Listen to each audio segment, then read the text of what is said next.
Tuesday, January 20th, 2026 City Council Work Session, Best City in America. First on our agenda this evening is an annual presentation from Metco. Our Seckman and his team are here. Yes. Welcome.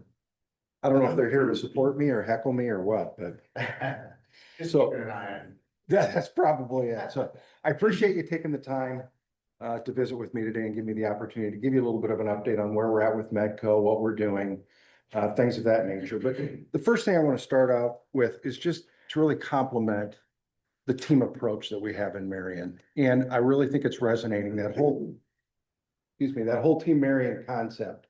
It is really resonating across the whole metro area. They're talking about how we're collaborative together with the city, Medco, the chamber, and Uptown. So I just wanted to make that very clear.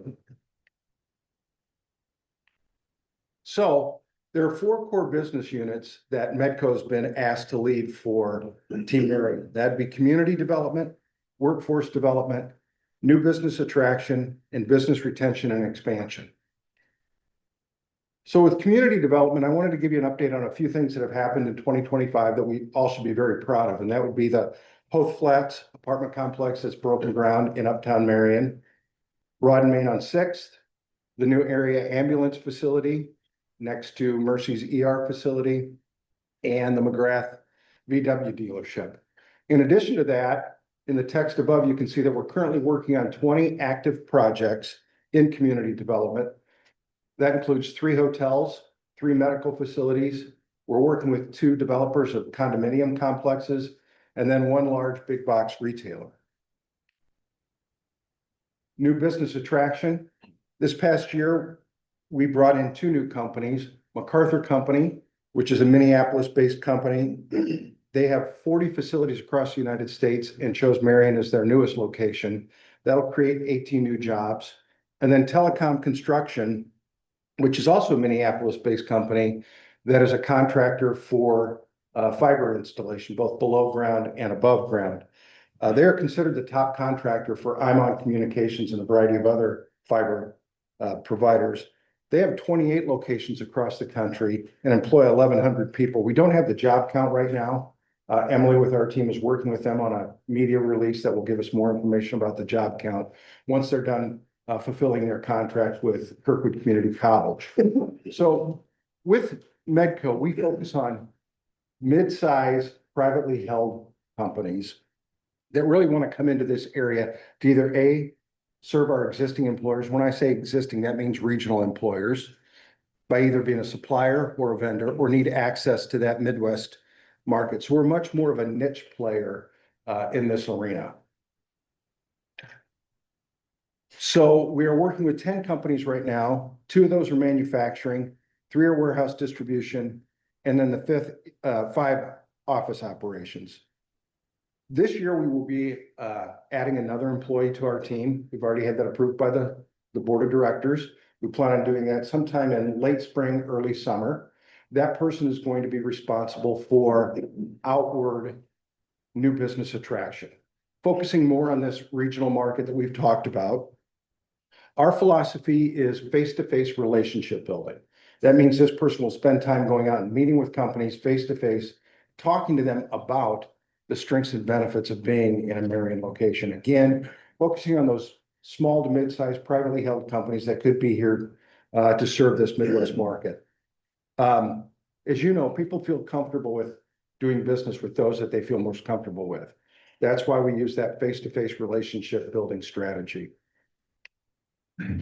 Existing industry, we have Brady Quinn with our team here that runs our business voice call program. That's a product that we have branded this.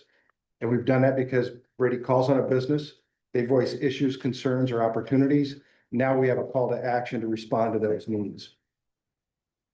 In 2025, we worked with 2 companies, one Esco Electric that's building their new facility on Highway 151. It's $8.5 million project. It'll create 18 new jobs. And then Perry Labs, currently located in Uptown, and they have created 9 new positions in Marion. I think there's opportunity for growth. We've already talked with some of their executives, and they chose Marion because they had access to a workforce that they don't have in other locations across the Midwest. We're currently working with 12 projects. One would be a new facility for the MEC. And in that case, the designs have already been, preliminary designs for the facility have already been drawn. They've selected a general contractor. So we'll be bringing that in shortly. We're also working with the expansion of 4 current facilities, and then also 2 companies Brady is working with on adding production lines. In 2026, we are launching our corporate headquarter call program. So we're fortunate when you look at our top employers in Marion, and this really differentiates us from any other location in the metro market. 8 of our top employers, private sector employers, are all headquartered in Marion. So that says a lot about the fact that our executives live here, they're engaged in the community.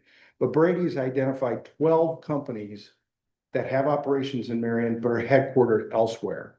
So we're going to be launching our program. We're going to go meet with the corporate headquarters of those companies, because if they're going to expand or contract, that decision is going to be made at the corporate level, not at the local level.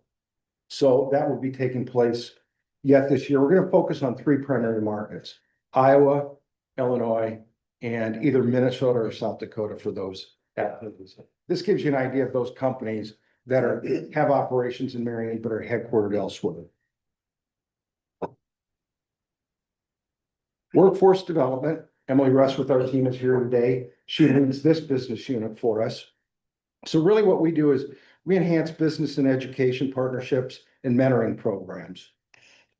So in 2025, Emily arranged that we hosted a group of students from Kirkwood Community College to discuss sales, marketing, and entrepreneurship. Again, fostering that relationship with students at Kirkwood for workforce and employment opportunities upon graduation.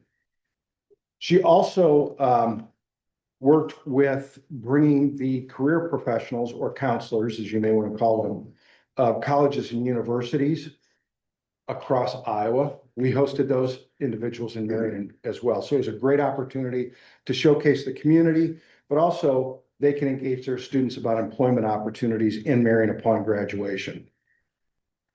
Also this year, we did something a little bit different with our community build program. We thought it was important. Take a step back. This program is a partnership between Medco and the 2 high schools, where students actually come in, remodel a house that Medco has purchased, then we flip it, move to the next house. What we've done this year that's a little bit different is we've got more of our employers engaged: electricians, plumbers and HVAC, siding and roofing contractors, window installation. We now have a sheetrock contractor coming in, so they can work with the students directly. So now they're being taught by professionals, but more importantly, these students can now see more of a career path within those industries. So that's been very well received by these companies. Also this year, Emily launched her HR voice call, similar to Brady's business voice calls. The reason we did this is so that we have 2 touch points at a company now. We can see feedback from the HR perspective and then also from the executive perspective, which sometimes differentiates a little bit. And we see if there's any trends or consistencies within those activities as well. Emily also hosts an HR roundtable every month. So she brings a group of HR professionals together to talk about opportunities, issues, things of that nature. One great example is one of our employers recently hired an individual and said, I've got a handful of additional resumes that I can't use. I've already hired that person. Does anybody else in the room need it? Again, let's keep those people here in the Marion market. So our investors, when we've gone out and met with our investors, the reason they've invested in Medco is because they want us to be more of a facilitator, connector, bringing people together for networking opportunities that can grow their business. You know, a cool story that we have is Brady's worked with, everybody knows Rapid Wholesale here in Marion, and Woodcrafters Cabinetry. Those 2 are 2 miles apart, had never met. Now they're bidding packages together because they've interfaced with one another and see an opportunity there. What we've also done is we host quarterly a construction roundtable where we get construction industry people together to talk about issues that they may have, concerns that they may have. One of the issues was workforce. So we brought in both school districts, Kirkwood Community College, Sears through Iowa State University, and the trade unions to be more participative in this discussion. You can see some of the feedback that we've gotten is they really like this opportunity. We also quarterly host an executive roundtable, which would be executives from our investors to talk about engagement in the community, issues that they may see in the community, things that we can be doing better as a community and as an organization. And then we also are hosting our manufacturing roundtable. One of the biggest initiatives that we're working on right now is access to owner occupied entry-level housing. When we've gone out and talked to our employers through our business voice calls and our HR voice calls, one issue that resonates is if I'm paying someone $25 to $30 an hour, which is $52,000 to $63,000 a year, where do they buy a home in Marion? Where's that entry level point? So we're working on that right now. Here's a little bit of feedback that we've received from our business voice calls and our HR voice calls. But here's also some of the data. The median age for first-time home buyer is 33 years old. That's our sweet spot. That's the type of talent that we want to keep in this market. Millennials account for 59% of first-time home buyers. Again, that 29 to 44-year-old, that's the type of age bracket we want to continue to bring into Marion and grow roots in Marion. On February 4th, a team made up of the mayor, other individuals from Medco's board and the community and the city will be meeting with Debbie Durham to talk to her about funding a pilot project for Marion, where we can now get these properties in that core neighborhood area into friendly hands so we can make much more of an impactful opportunity of bringing in that entry-level housing. So in closing, I wanted to talk a little bit about measurables. So when we went out on our capital campaign, we had measurables that we want to hit over the 5-year campaign, which is January of 2025 to December of 2029. That's the creation of 300 primary sector new jobs, 5 new or expanded industrial warehouse or office facilities, 10 commercial retail properties, new or remodeled, and $250 million in new construction, which combines both business development, and community development projects. Just want to give you a little bit of an update where we're at with that right now. So when it comes to the 300 new jobs, so to be online, we'd have to have 60 new jobs to be online to hit that 300 new jobs. We're currently at 67 new jobs. That doesn't include telecom's job count yet because we don't have it in. That could be up to 100. So that numbers will be significantly higher, but we're obviously tracking on hitting that goal. Are you talking about in 1 year, Mark? The one here, yes. Just so it's clear. Yeah, we're trying to figure out if it's how many are going to be here and how many are going to be other locations in Iowa, but potentially it could be up to 100 here in Marion. We also have a goal of 5 new and expanded industrial projects. We'd have to be at 1 to hit that, to be online to hit our goal. We had 4 just this year. So we're way ahead of goal right now. Commercial retail properties. Our goal is 10 over that 5-year time span, which would be 2 facilities to be on target. And this year we had 8. So again, we're way ahead of target right now on those goals. 25 new houses in those core neighborhoods. We'd have to be on track at 5. We're at 4 right now. But the good news is that Habitat for Humanity now owns 4 properties in that core neighborhood.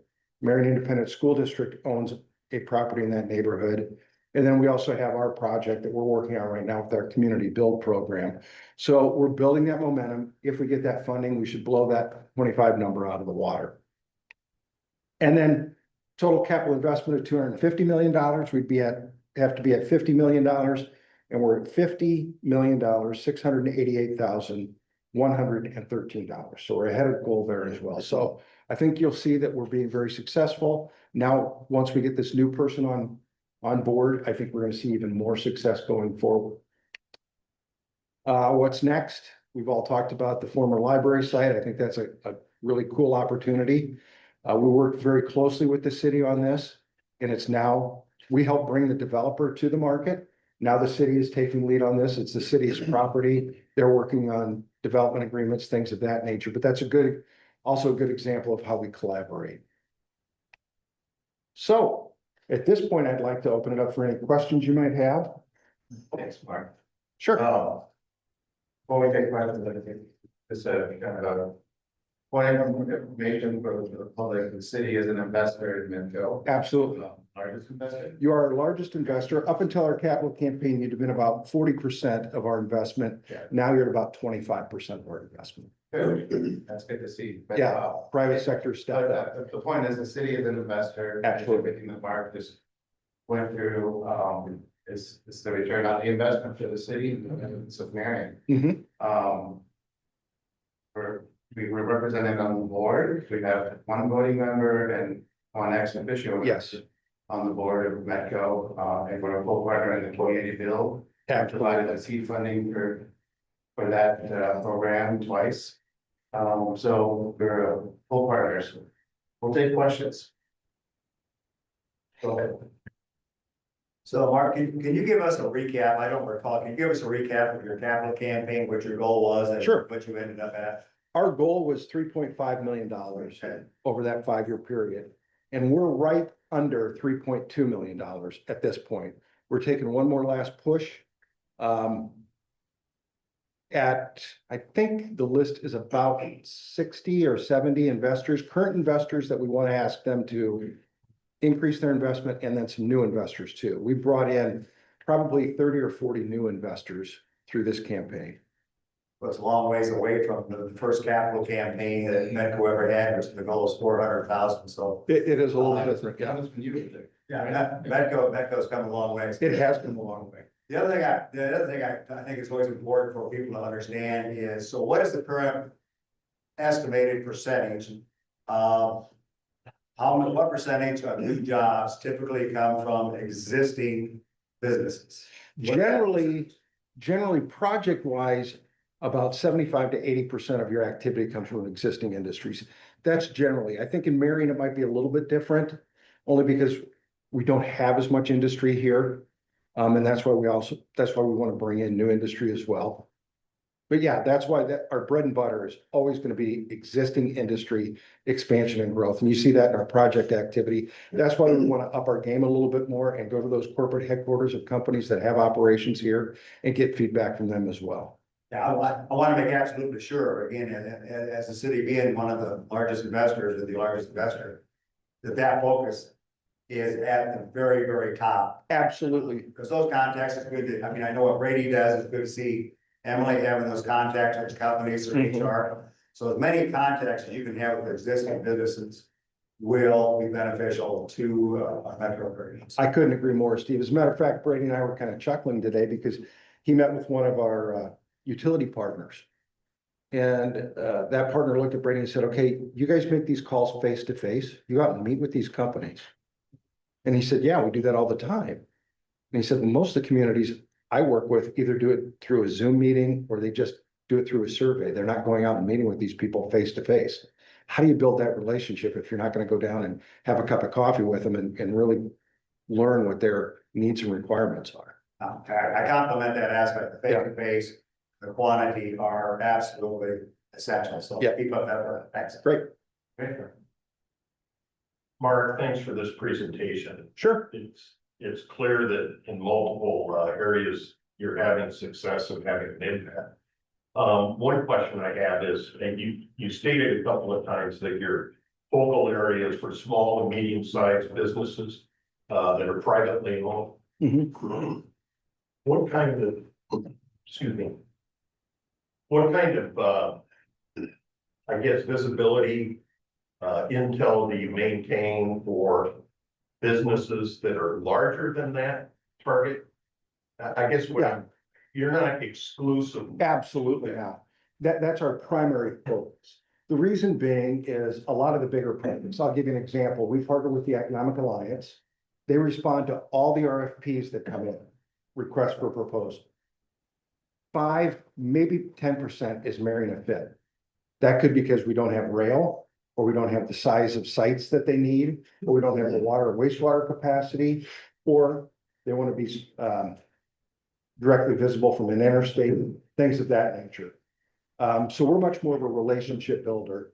And that's why that's our sweet spot grant, but absolutely we would work with any larger scale project. So there might be a larger size entity that has the right set of characteristics. that are Absolutely. fitted for Marion. Absolutely, But metal smelting isn't gonna be it. probably not, nor a tannery or something like that. Thank you. Sure.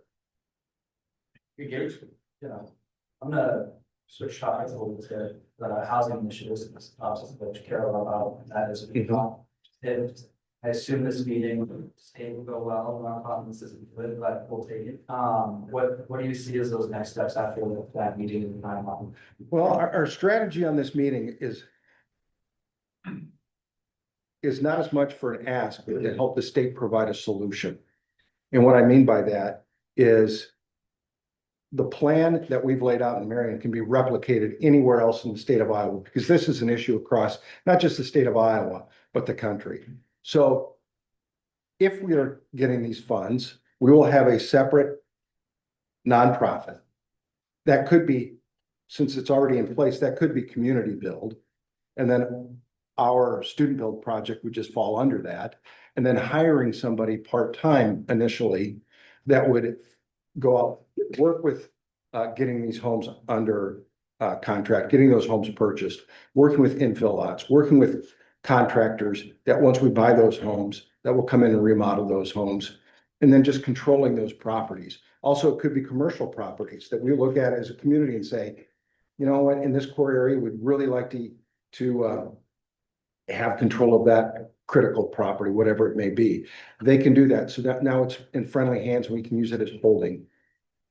Yeah. Yeah, I'm excited about it. Any other questions from Marion? Well, if you have any further questions, you all know how to get a hold of me. Or if you want to get together for a cup of coffee or lunch, reach out to me. But thank you for the time. Thank you for being an investor in Metco, but more importantly, thank you for your partnership. Thank you. On behalf of everyone, I'll echo what Steve said, it goes to a long way since the days of before there was that actual staff, Yeah, It was a board of people that got together once a month and gave ideas and then went home and came back the next month and gave more ideas. And then to Steve's credit, when he left the board, they decided Yeah. to make it more proactive and hire a director, and here we are today, so. it's It's come a exciting. long ways. I have a long history in economic development in a variety of different communities. And I will put our Metco team up against any other economic development team across the state of Iowa. I'm really proud of everything that they're doing. So are we. Thank you. Great, thanks. Okay, the next item is a presentation from Prospect Meadows. Oh,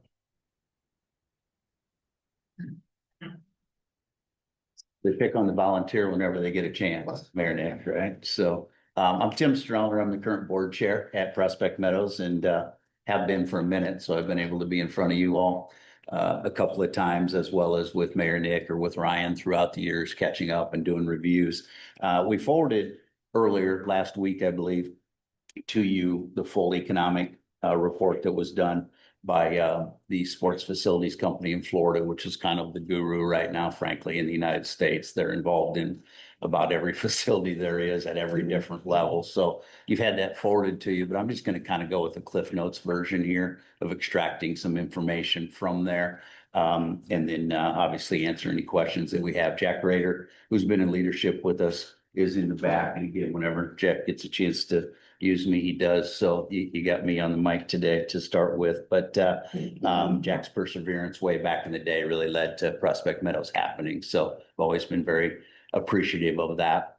Also appreciative of the city of Marion for past support, current support, future support. It's not the easiest project, I would say, that's ever been put together, but it's a worthwhile project. It's added a lot to young people's opportunities and to the community, which is really what drives us every day. So I'll kind of hop into the bullet points, if you will, and we broke it down, really a review of 2025 and then what's coming in 2026. and also excited to introduce an addition to our leadership team that we're super excited about. So number one, field usage from March through October, 2,954 times somebody used the field at Prospect Meadows, so just short of 3,000 times. So the place has gotten busy, which is what the goal was, right, back in the day. Tournament games played 2,100. Spring League and tournament travel teams over 1,200 from 17 states and Canada. Okay, that was last year. So the map that was up here from our economic folks was really that's our map, if you will, 4 to 5 to 6 hours from Marion, Iowa is where the folks come to play at the facility, which is fantastic. Someplace that, you know, we're really proud of the growth is local youth league games and practices, 744. Kyle Schroeder, our general manager, is not here today, but he's done a really outstanding job in developing that local play, that Monday through Thursday practice and game piece that early we knew we had some work to do in that. And so our local kids are playing there much more than they were 5 years ago, which again is what we wanted to have happen. Now, number two, Miracle Field and Community Events, Miracle League, 150 participants last year, 72 games and 3,800 spectators.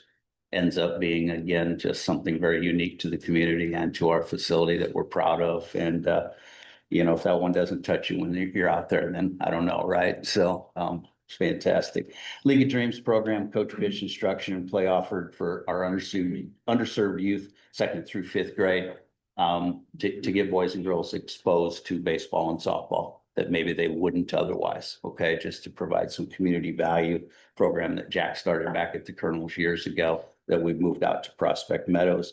3 nonprofit community events with youth teams involved, raising awareness and funds for youth mental health, along with pediatric cancer, always participation with local Marion teams in those type of events. Okay. From the SFC report 2024, 141,000 visitors came through Prospect Meadows. And, you know, one of the things I think of note, 58% of those are from outside the state of Iowa. And that really has to do with our agreement with Perfect Game and where they draw from the 4 to 5 to 6 hours from here.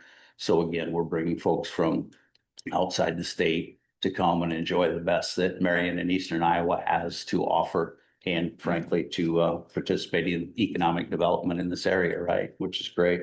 30,000 hotel rooms, which of note, over 2,000 of those last year were right down the road at the new Holiday Inn and Suites. They were the largest venue last year for us of any venue in Eastern Iowa that is tracked. So over 2,000 room nights already last year in its first year. So I think they were extremely happy with that.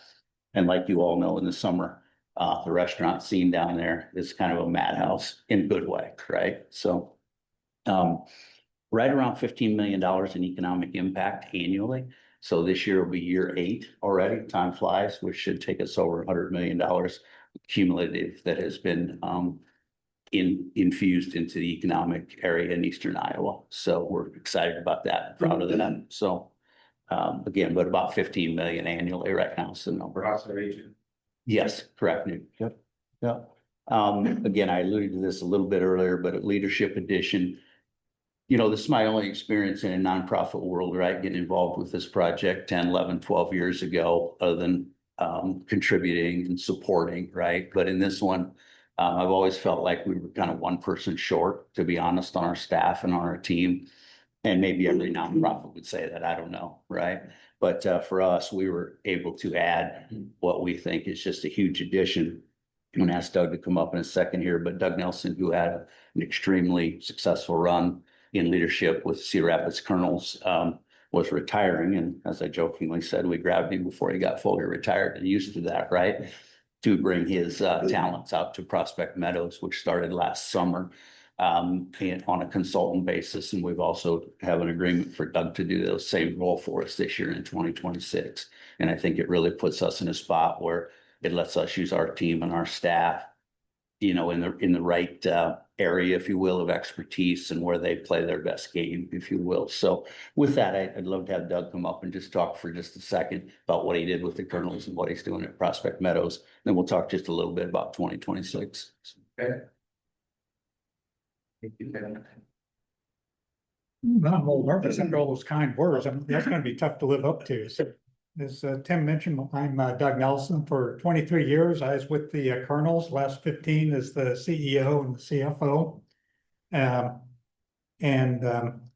I was excited to announce that on December 31st, I officially retired from the Colonels. They've just simply a situation where working in minor league baseball, you're putting in 80+ hour weeks throughout the summer, and I thought, I'm done with baseball. So I got to retire for 4 days and then I'm joining the Prospect Meadows team again. So, but I'm pretty excited to be able to join. One, I know a thing or two about operating a baseball complex because the ball club is not only what we have in Cedar Rapids Colonels, but they also own the Waterloo Bucks and have a large concession operation. So I do know a thing or two about both the administration and operations side as well as the financial side, as I've served as the CFO for the Colonels all those years as well.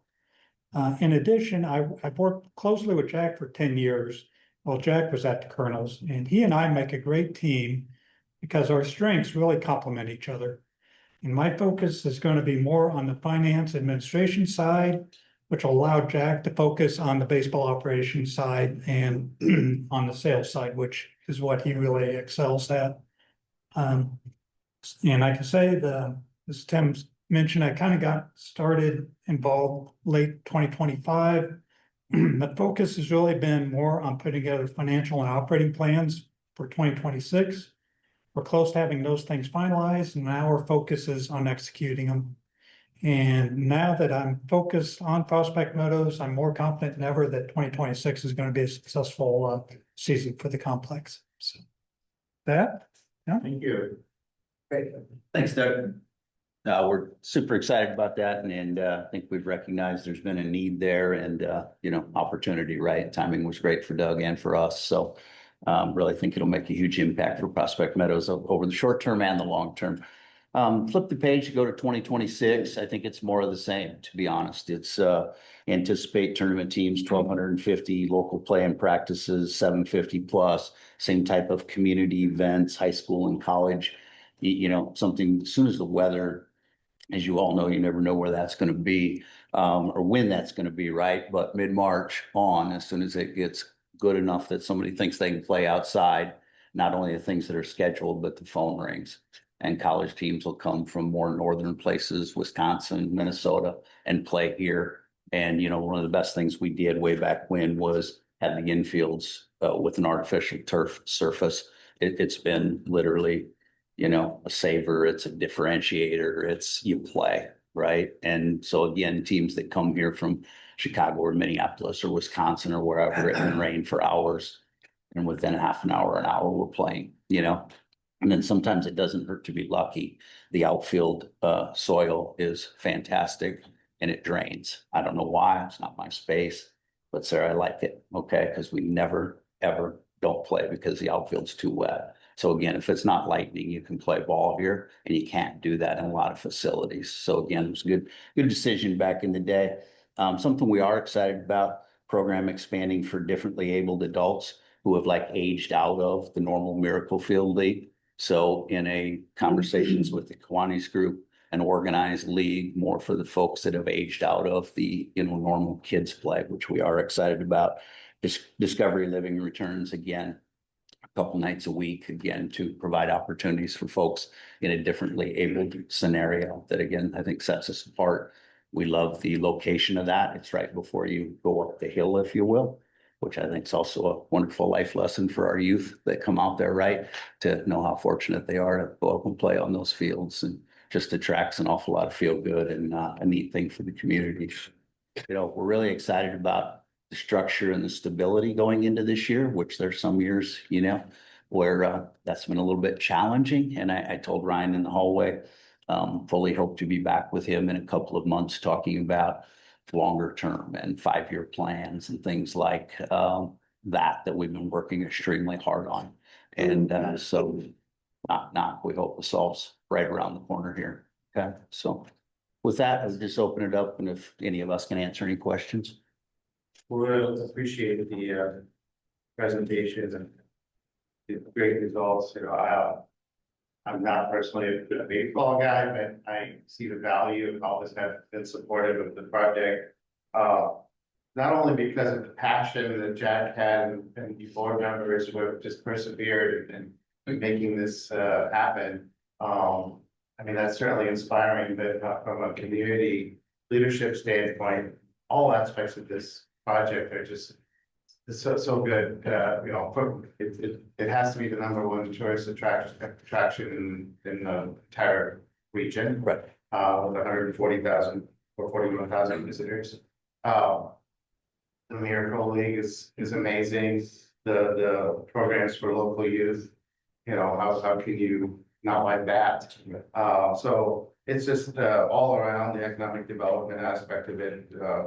The chance we get to show off what we do in our community and all the positives about our community and our region to people who may not have that perspective, but for coming here for a baseball tournament. You know, that's all marketing for our region. Those families may fall in love with who we are and want to move here. And so there's lots of positives and always, you know, been supportive of what you guys are doing. And it's good to see that the things are looking better and you guys are on a positive path. So we'll open it up for one more question. Did the Hawaii team ever come back? Did they come a second year, Jack? I think one and done, Nick. Yeah, hard to believe, right? They wouldn't come back. Yeah, they won. It's fun. The Canadians come. It's warmer here than what they're used to, you know? All right, we'll take questions. Go ahead. It's more of a quick comment, just, I second everything that the mayor said, and just wanted to point out that last year I attended, was at all local high school teams for youth mental health awareness sport, which I was one of the most really well put together and neat and cool mental health events that I attended last year, so I must say I appreciate that. You bet. Great. Thank you. Mine is just a comment.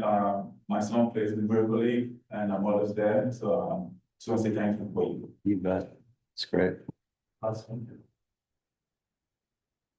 Right. Well, I just wanted to say, I think it was a stroke of genius to add Mr. Nelson onto the team. That way, as he related, tight focus on all the financial management planning. I think that's just great because baseball guys got to go baseball, right? Awesome. Agreed. Anything else to add? No, great. Thank Thank you you. all for coming in. Thanks. All right, next item up.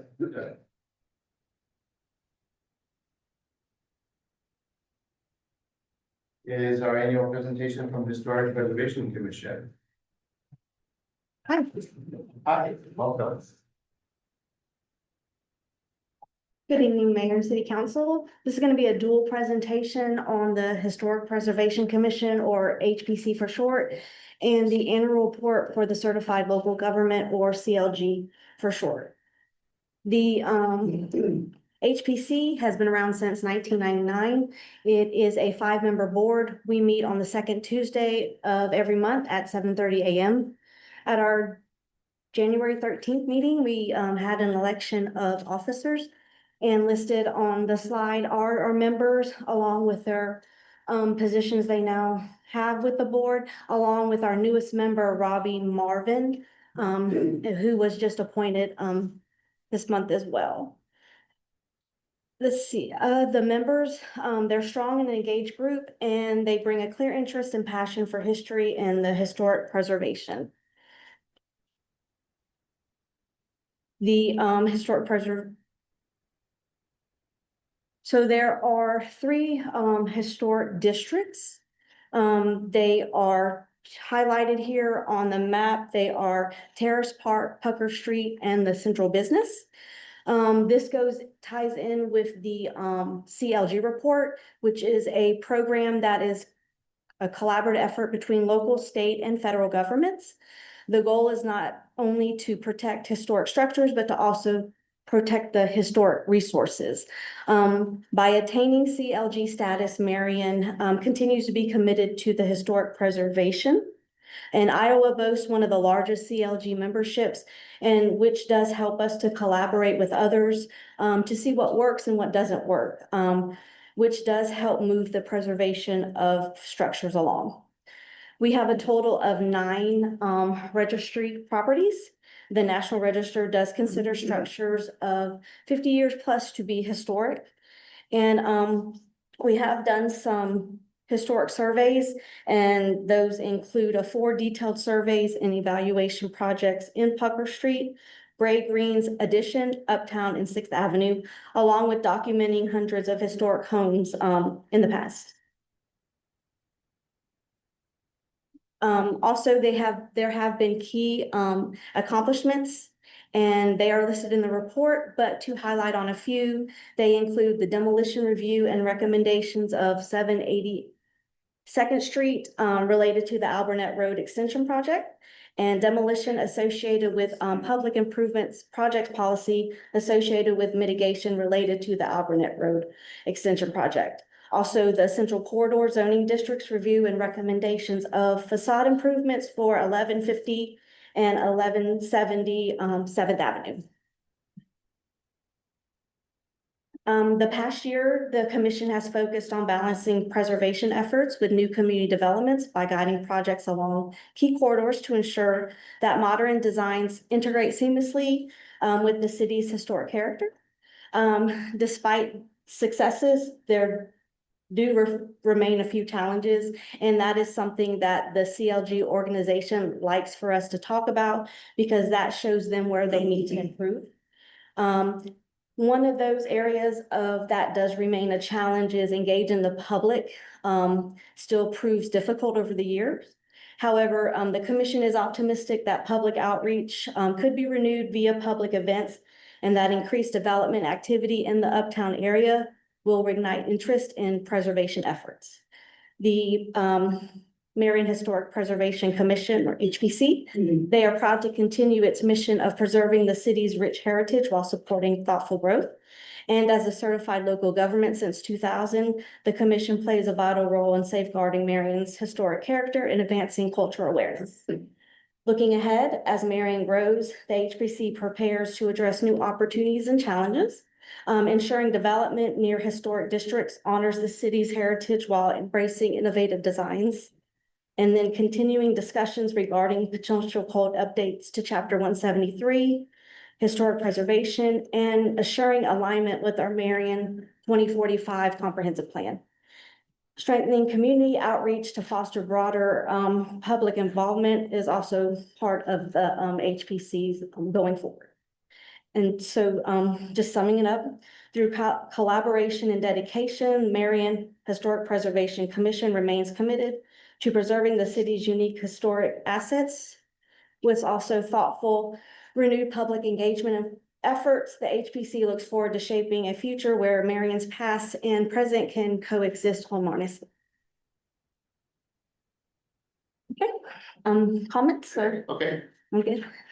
I have a question. So then if the members of the commission had an idea that isn't, like, they're not currently doing it, it's not currently within their program. How is that brought forward? And how is that, I mean, is there a process for that to be considered and implemented? So we do have a work plan, and it does extend into 2028. It is in place, and at our next meeting, since we were in the process of getting a new board member appointed, and we're now 5 members strong, that is going to be something we discuss more about the goals and objectives and the implementation. I know there's going to be conversations with planning staff, and so I will get a better idea at our next meeting on the HPC and their goals and objectives and how they want to move forward. Okay, so is the work plan and the goals and objectives, is that driven by the members or is it driven by our staff? I think it's a collaboration of both. Do you want to touch on that? Sure, so their work plan takes what is within our comprehensive plan. It aligns what's in their code and bylaws for what they should be kind of focusing on. But yeah, if they come up with an idea for something that needs council direction, it's something where that commission would come forward and bring their idea to this group. And see if it's something that you provide direction to them to continue proceeding with that. Yeah, I mean, I've always thought that that group should be more visible, more active. We've hardly ever hear about them unless there's a review of something that's, that the staff has brought them to review. Which is fine, but, I've always wondered why, with such rich history, that group isn't more proactive. I see them wanting, Visible. okay, I see them wanting to be more like that, just getting to know this board Yeah. and all that. That is definitely something that, we'll definitely bring up to them our next meeting. And to see, ways to, for them to be more. Yeah, I just think there's so many opportunities for them to be more contributing more I agree. to historic preservation and public involvement in our history and that kind of stuff, public education, those types of things, but I just didn't know if that's their role or not. I suppose I should look at the ordinance or whatever it is that determines their role, but maybe that needs to be expanded, I don't know. So, okay. Yep, Thank that's you. definitely a thing that I'll take back to them. Anybody else? Go ahead. Just, I guess, brainstorming off of government here, areas, we've had, I feel like we've had a lot of success with our structures on that farmer markets, especially on the markets publicly. And we've had a great collaboration with the public works when we're talking about the garbage cans or the plans and stuff, parks, when we're talking about the park center, like. I would imagine this could be an opportunity for historic preservation to share their work that kind of have a side table at farmer markets and maybe have a display on a specific piece of Marion history at that time, because so many people are history buffs, no longer around a space like that, they're gonna like make their way over and want to talk to everyone, so just an idea of throwing out there. Just No, that's a great idea, to definitely. attack on the fence that already exists and to try to come up with something, and Okay. Definitely. Thank you. yeah. Greg, that's something. So Yes. an idea that came to mind is maybe there's an opportunity as the commission starts to formulate future key activities that they want to undertake. Maybe there's an opportunity to benchmark against some other area historic preservation commissions in other communities that are viewed as hot running groups that are really doing a lot because of the size of their community, the historical nature. How are they attacking some of the same issues? What kinds of programs are they implementing? What kind of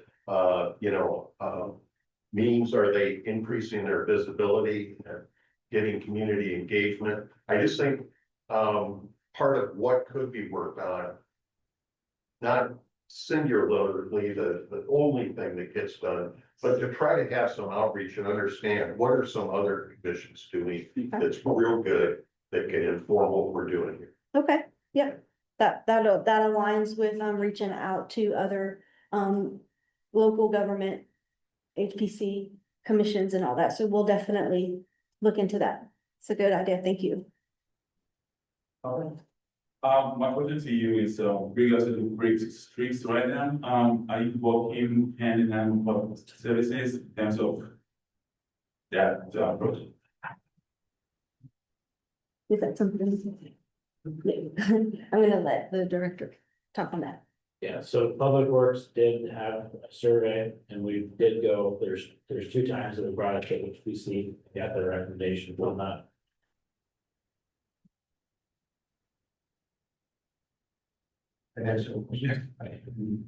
So I've got a suggestion, this kind of hit me as everybody else was chatting and talking about how to get more visibility for your group. Okay.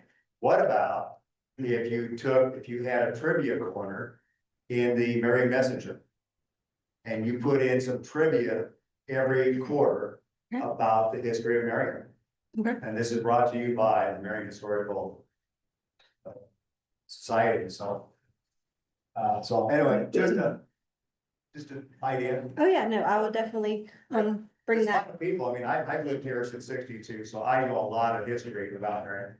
But if you look at probably a higher percentage of the people that live in Marion, they do not know the history of it. And I think that'd be something that would be kind of neat for them to start reading about and understanding. So I think it'd be kind of maybe a funny way to get maybe your message out there, or name and an easy read way, so. Definitely gets people talking, so. that's Yeah. good. Yep. We've grown enough that majority are from here. Exactly. So, so good question, though. Is there an interface between the commission and the historical society? Is There's, there any kind of communication or interface between the two? So the Heritage Center, we do have a commission member that goes to those meetings, as a person that sits there that reports back to the commission. They don't have make decisions, but they do report back to the commission, just to make sure that we're not duplicating backwards. That's what. Yeah, there's some interface and communication between the two. That's good. I believe that was Bethany. Or For Scott. Scott, okay, yep. Okay. Right. Any other questions? Thank you. Thank you. All right, next is Jake with a presentation on exciting next street project. We're all waiting for this. Lots of potential in that stretch. Yes. Right. Good evening, Mayor and City Council. Jacob Hahn, Deputy City Engineer, here to give a presentation on the 7th Avenue, 12th to 22nd Street Reconstruction Project. Just a little background. This really started in 2015 when council and staff back then determined to include this in the Metropolitan Planning Organization's long-range transportation plan. What that did was allow for this project to become eligible for federal grant applications. In 2018, we then hired Anderson Bogert to complete preliminary plans along the project. What this would do was strengthen our grant applications. In 21, we were awarded a partial grant, a federal grant application for this project. And then in the subsequent years, we reapplied for more grant funding to the full amount, which is just under $5 million today for federal grant money for this project. In 22 to 25, Anderson Bogert completed the intermediate plans and we received full environmental clearances on this project. And then recently we hired Universal Field Services to perform our acquisition services. So here we are today at the City Council update.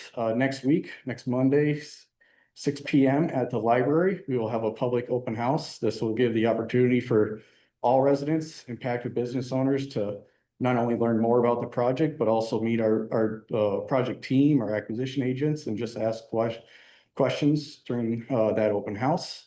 Then from January through hopefully the end of July, we will complete all the acquisitions of easements that we need for the project.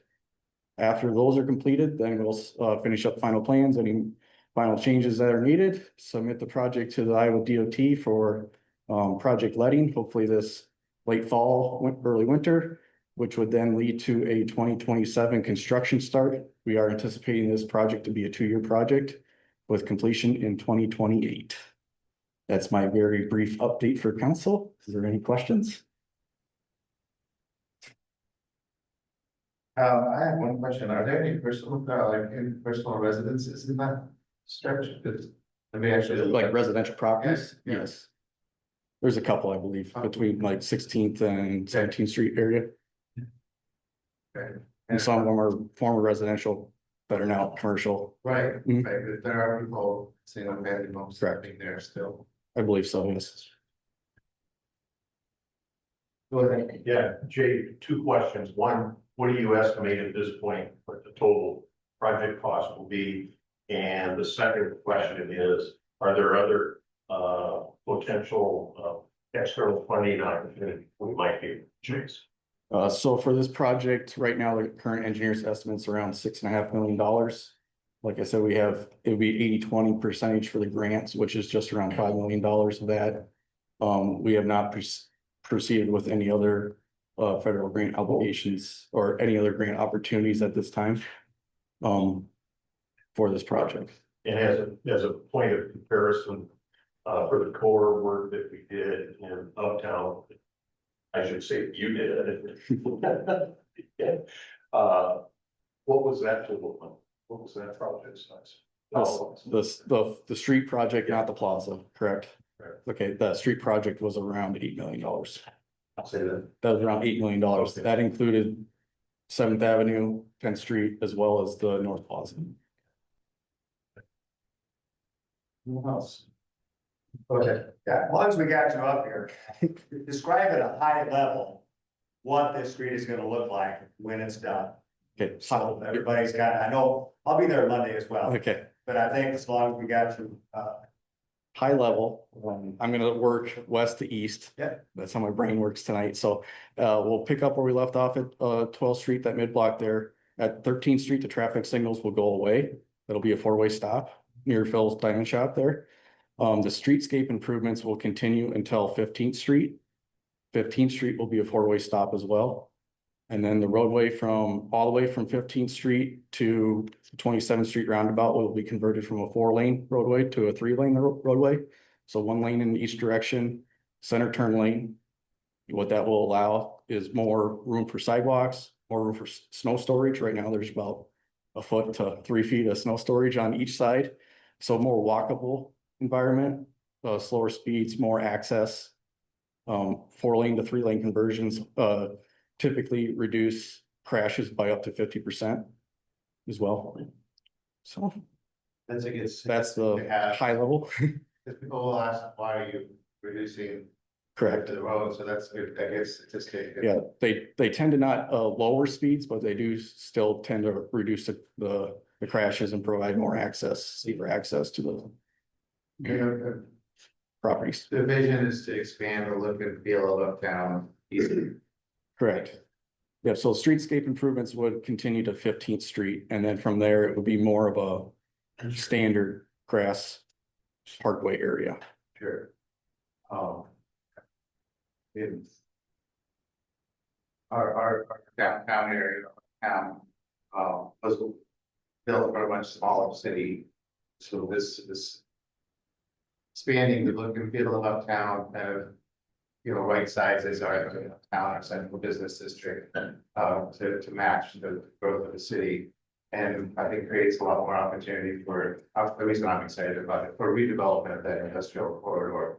In a way that's more consistent with what is now central business district, when a long time ago it was our industrial area. So it creates that opportunity for property owners and developers to get together and hopefully allow us with that redevelopment. So, yes, I think. Thank you, Your Honor. Yeah, just really quick on that point, just for any viewing audience at home or those in the public that are here in attendance. To your point, Mayor, one of the things that the council directed staff to do as we started to implement our new comprehensive master plan was to look at this area as a sub-area plan. That is something that's being submitted as well, a budget proposal for this upcoming budget cycle. So to your point, the council has been looking forward to it and trying to be very strategic about the planning and the opportunity for the redevelopment. Okay, thank you. Go ahead, Steve. Jake, to clarify one thing about this, so the visualization of this stretch is that now, once this is completed, all the wiring and all that will all be underground. Yes, we're working with the Okay, so utilities on. It's gonna have that visual sense, Mhm. which I think cleans up a lot along that entire stretch, especially since, again, there's only a couple feet between the street and the sidewalk, and the poles are Correct. right near the corners, and I mean, so you look at where things are at now, I think the visualization, when this is completed, the size of the traffic flow, will be a huge improvement. So, Yep. good. Perfect. Anything else for Jane? You have anything else to add? That's it. Thank you, guys. Thank you. We'll look forward to seeing this project progress. Yep. Okay, next we have Amber with our latest national community survey results.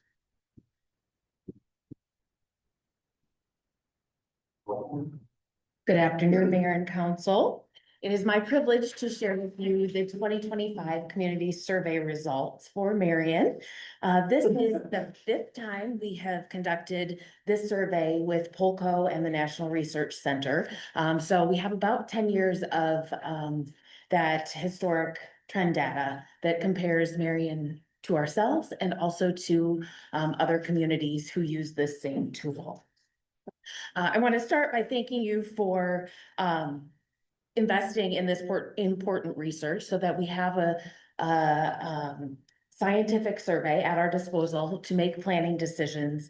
And I also want to acknowledge our residents and thank them for participating. This is a lengthy survey. It is one that has dozens of questions, but it's very valuable data that we use in many ways. The NCS captures that holistic look at Marion. It is not only about the city services or the satisfaction with those services, but it looks at health and economy and a variety of different facets of the community. In October and November, we conducted the survey for Marion. We did a randomly selected households and mailed 3,000 surveys to those folks. We had 522 responses come in through the random sample. Then towards the end of the collection period, the same questions opened to all residents, and we had 440 people participate in that open response window, in which we, in total, reached about 1,000 of our residents. I will point out the data collected is kept separately to maintain the integrity of the random sample survey and then also the open participation survey, but both data sets are available on a dashboard for review and evaluation. With the random sample, then the data is weighted to reflect the demographic makeup of our community. We use that then and are compared to national cities that have used this tool and asked similar questions. That equates to about 400 communities. And then we've also, since we started working with the National Research Center, have compared ourselves to peer communities, those that are secondary cities in a metro with a similar population and similar annual household income. This way of doing the survey really gives us that input from a cross section of the community and maybe not the vocal minority.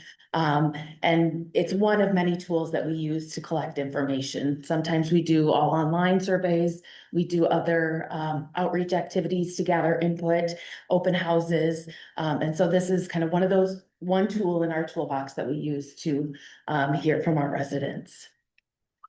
To give you an idea of the peer communities that we were compared to, you will see those on the screen. Several, really they're from across the country, some coasts, some Midwest cities that have that similar makeup to Marion.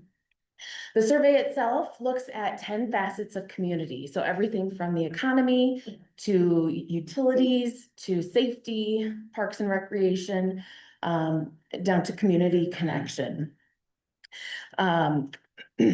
So in Marion, we looked at the results from 2023 and 2025, and in your packets, you'll see the full summary of the results. 96 were statistically similar to the results of 2023. We had 4 items where there were upward trends, and we saw 23 ratings that decreased from 2023. So as I started digging into our results, really connected with the consultant to find out what's happening nationally. What are they seeing in communities across the country? And she noted that in the areas of governance and economy, cities across the nation are seeing declining numbers. She also shared this quote, and this is from Lily Vasquez, our project manager with Polco. She said, in Marion's case, and among many of the more than 400 communities we survey, we're noticing a modest reset and a period of stabilization in 2025. Many communities are finding their survey results are returning to their pre-pandemic levels following a period of post-pandemic optimism, which was reflected in the 2023 results. In Marion's case, anytime the community performed higher than peer or national benchmarks is reason to celebrate. So that provides a little context in terms of what's happening nationwide. But certainly we're focused on what's happening here in Marion, and I'm excited to get into that. So the areas of greatest change for Marion, the access to affordable high-speed internet was one of our biggest gains, along with recycling services, health services, and the variety of housing options being offered. Our most notable decreases came in the way of employment opportunities, ease of travel by public transportation, adult educational opportunities, and overall economic health. So in the next set of slides, I'm going to kind of get into each of those 10 facets that we talked about. And I'll explain my slide and all the symbolism that it includes. So anytime our scores improve by more than 6 points, you'll see the circle is green. If it's similar or consistent with the last survey, the blue color, and if it's declined by more than 6 points, then the circle will be yellow. The numbers shown, the current 2025 number is on the top, and then the lower number is our score from 2023. And then the scores themselves are looking at the percent of residents that gave it an excellent or good rating. The arrows then show how we measured up to our benchmark communities, whether national or peer. And generally for each slide, it's consistent, and I'll call that out. So when we look at quality of life, this has always been an area that Marion shines, and this year was no exception. Sometimes I call it an A report card. Today I might call it, we made it on the dean's list. But we are looking at very consistent scores with the way we've scored in the past, with overall image being 10 points or more higher than those peer benchmarks. In the area of governance, we are very consistent with previous surveys in the areas of treating all residents fairly and general agreement with the overall direction we're taking. And those also measured higher than those national benchmarks. We did see declines in the next 4 categories: confidence in city government, honesty, being transparent and open with the public. But you'll notice those 3 also were higher than those national benchmarks. So just something to note. I will also say, and kind of referring back to the consultant's message, in the last survey, we did see double-digit gains in some of these categories. So having it go back a little bit to those pre-pandemic numbers is not surprising. Economy, we saw consistent results in the areas of the quality of business establishments, the vibrancy of downtown, and economic development. Vibrancy in the last survey jumped 22 points at the time. So that we were able to maintain that is a nod to a lot of what we have going on in Uptown and the investments in the streetscape and Central Plaza. And you'll also note that those higher scores in comparison to the peer and national benchmarks in those 2 categories. Areas of opportunity and areas that declined for Marion, in employment opportunities, Marion as a place to visit, and then overall economic health. Mobility, the ease of getting around, very consistent for ease of walking and ease of travel by bicycle. Parking is an area of opportunity that is not something we're unfamiliar with. We found those scores return to those pre-pandemic numbers, and certainly have several things in place with the Uptown Parking Task Force taking a look at things as we were talking about the results as a staff. We've also been doing work on the, on-street parking in certain neighborhoods or on cul-de-sacs. So kind of a topic that is top of mind for many. And then also the decline in traffic flow on major streets could also point to the aggressive work plan and construction and road improvement projects. The other section of mobility, traffic enforcement and street repair scores were consistent with the previous version of the survey. We saw declines in sidewalk maintenance and bus or transit services for Marion. Community design, the variety of housing options is one that improved by more than 6 points and also measured at least 10 points higher than those national benchmarks. We were consistent in the areas of overall layout of residential and commercial areas, as well as places people want to spend their time. And we've spent a lot of energy on both of those areas in recent years. Points declined in Marion for the residential growth and also preserving that historical character. But the well-planned residential growth is one that measured higher than those benchmarks.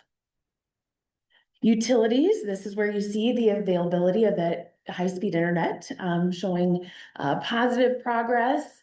We were consistent in the scores for garbage collection, drinking water, and overall quality of the infrastructure. We did show a decrease in stormwater management. It did go back to those pre-pandemic numbers, but we also do have the stormwater master plan in progress and in development.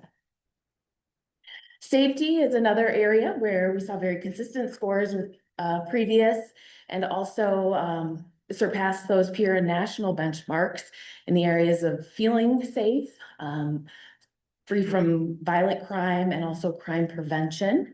Emergency preparedness is one. I looked further into that, and last time the score rose by 14 points. So it's kind of the pendulum swing a little bit. The natural environment, we received very high marks for cleanliness, and saw gains by more than 6 points of recycling services, and very consistent marks for the quality of the natural environment, water resources, and yard waste pickup. Parks and Recreation, again, very consistent. The one that showed decline is the availability of paths and walking trails. And in discussing with staff, had noted there were a lot of closures, trail closures and improvements being made that may have resulted in that score. And this is another one that had jumped 16 points in the 2023 version of the survey. So might be leveling out a little bit. Health and wellness, we improved significantly in the area of health services. With the ERs coming online, have to think that has something to do with it. And that's a score that surpasses our national benchmarks. And then very consistent in the other categories, the availability of preventative health care, affordable quality health care, and quality mental health care all surpassed those national benchmarks. Education, arts, and culture is another area we tend to excel in. K-12 education, still higher than peer and national benchmarks. Library services, very consistent after very high scores last time. And opportunities to attend events, all coming in higher than those peer and national benchmarks. And we did see adult education opportunities drop, and that really returned to those pre-pandemic numbers. The final facet, community connection. Again, very consistent numbers. Marion as a place to raise children, at least 10 points higher than those national and peer benchmarks, which is one of those things we hang our hat on. We did see a decline by more than 6 points in taking care of our vulnerable residents. That shows an area of opportunity that we explore for the next strategic plan, perhaps. So when we look at the end of the survey, then we ask 3 or 4 custom questions to help understand, dig a little deeper and help understand our residents. The first being where they get their city information. So the Marion Messenger took the first place this year, beating out the city website by 1 point. And so that kind of rounds out how people are getting their information. Email newsletters up to 74%. And then you can see social media interaction and other viewing of meetings and so forth. Residents were asked their level of support for fee increases, whether they would support a property tax or fee increase. And as we typically see, streets and infrastructure tends to land in that first spot, followed closely by police and public safety, police and fire and public safety services. Several parks opportunities follow, and so forth, based on the questions we asked. A new question this year was how familiar residents are with our financial and strategic planning processes. And the scores shown are those that are extremely or very familiar, the comprehensive plan, strategic plan, budget development, or capital improvement program. And then the final question we asked, as we are facing rising costs of goods and services, what level of support residents would have to raise fees for service? Would they rather see cuts or decreases in service, or explore a potential increase in sales tax at the state level? And you can see those percentages on your screen, ranging between 41% and 37%. So that is a quick overview of our 2025 community survey results. As I mentioned, this information will be used as we develop the next iteration of our strategic plan, and will certainly be shared with our staff and community partners as we look to dive deeper into the data and see the residents' voice in all that we do. So from there, it will be shared press release in Marion Messenger to help people understand the results. And again, this is just one very valuable tool that we use in a number of ways year over year. Open it to questions. What surprised you the most? What surprised me the most? I think the reverting back to the pre-pandemic numbers and the impact of the pandemic kind of took me by surprise. But then understanding that it is kind of the national trend that is I happening. think that emergency preparedness jumped post WHO, Agreed. and now that's sort of way behind us and sort of went down to what it was previously. Anyone else have questions? Go ahead. Figure out this mic, sorry, new place. First, Amber, I really appreciate your work on this. I really interested in through this weekend and again today. And one of the things that sticks out to me is, we have all of these available messaging platforms that people say, they're reading and they rely on, again, to appreciate that work. And then we see those kind of trust ratings dip a little bit, which is obviously the natural trend kind of over time, where I think a lot of people are a little more skeptical of levels. I think local government's unique because we're also kind of in a position where you have federal and state government kind of villainizing local government, taxes, or what folks are up to on council and city staff.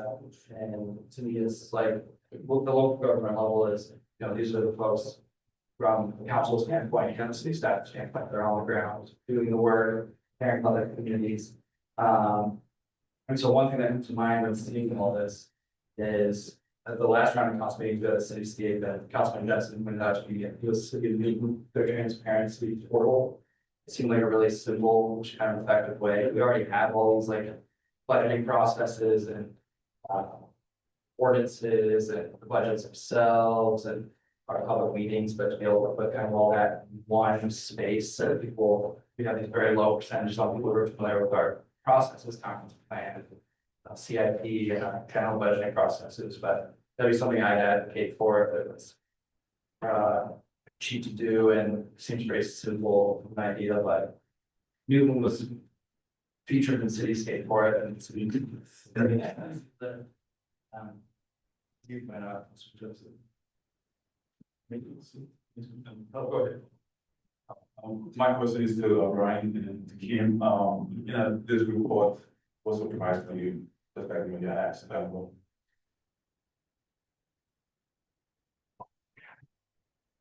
I think for me, just it validates a lot of what we're doing and a lot of the initiatives that we have in place.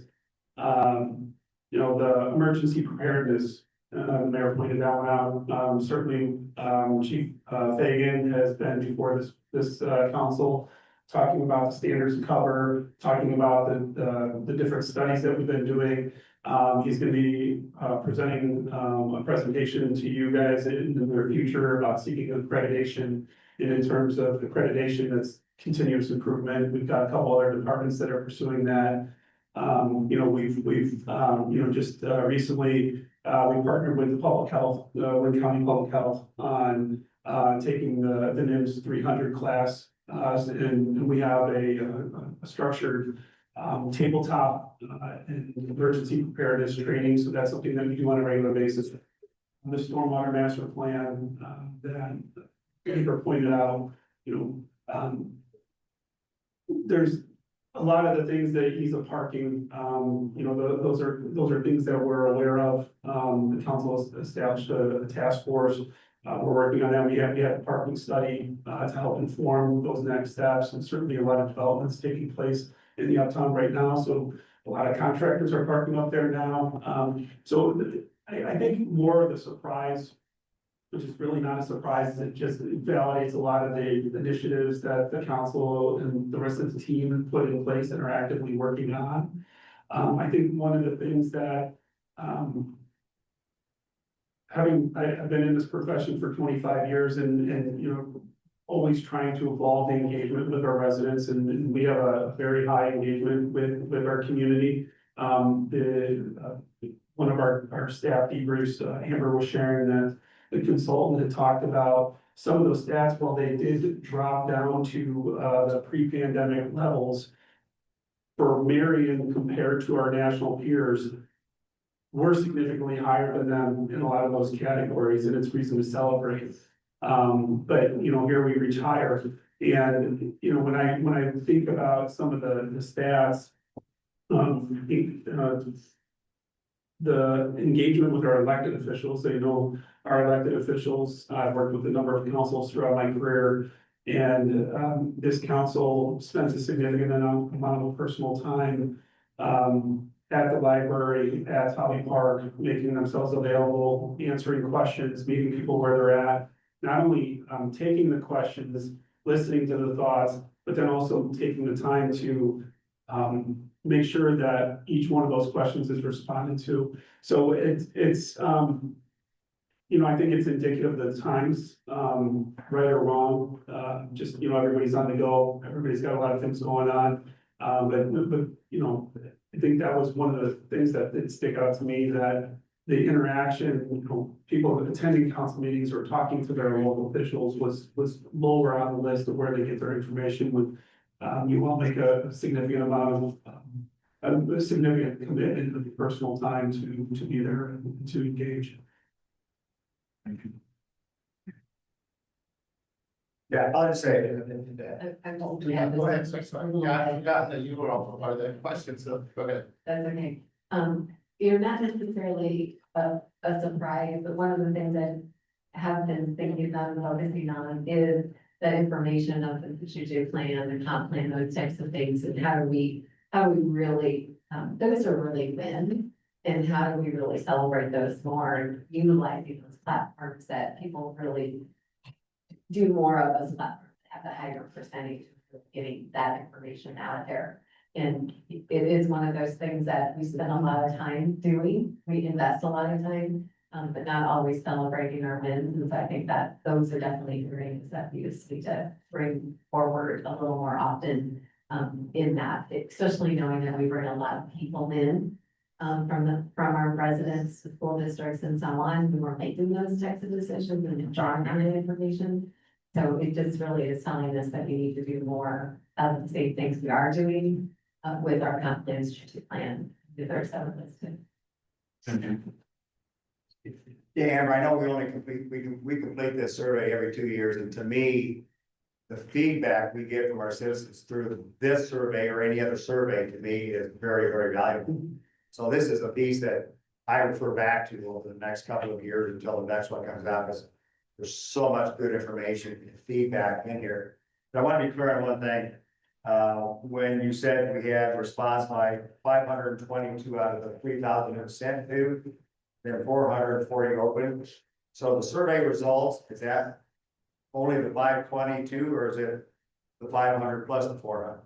The results reported today was only the 522 that responded to the random sample survey. The results for the open participation survey is still available on that dashboard, but they are kept separately. Okay, all right.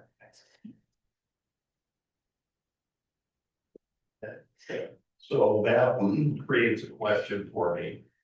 Do the online responses allocate what the random sampling, are they congruent overall? That we tend to see lower scores on the open participation portion of the survey. Hence the utility of the random sample. Yes. Thank you for undertaking this on behalf. I know it's a lot of, this is a big project and you look at these numbers and think, oh, 18% respond, whatever. I mean, for all this work, what are we getting? And I appreciate all that goes into this and the detail that is a part of it. You know, and I go back and forth. I don't want to. I am glad that we're above the benchmark. I mean, like community, and I appreciate that, but I also don't want to dismiss that we're not hearing what responses are and where there are areas where they're dropping. And I know there's national trends, and I know there's a whole lot with this, but I don't want to Pollyanna our way through some things when we look at it and be like, oh, okay, well, here's the answers for why that is. I guess I really have a question as to what is the timeline? I know we're not going to tip the whole boat. It's something we're going to do just in a couple more years. Really get that. But what are some of those short term, or what are some of the things we're going to do to address where we've seen the biggest gaps? And I see Ryan getting ready to talk, so I'm going to just right over after.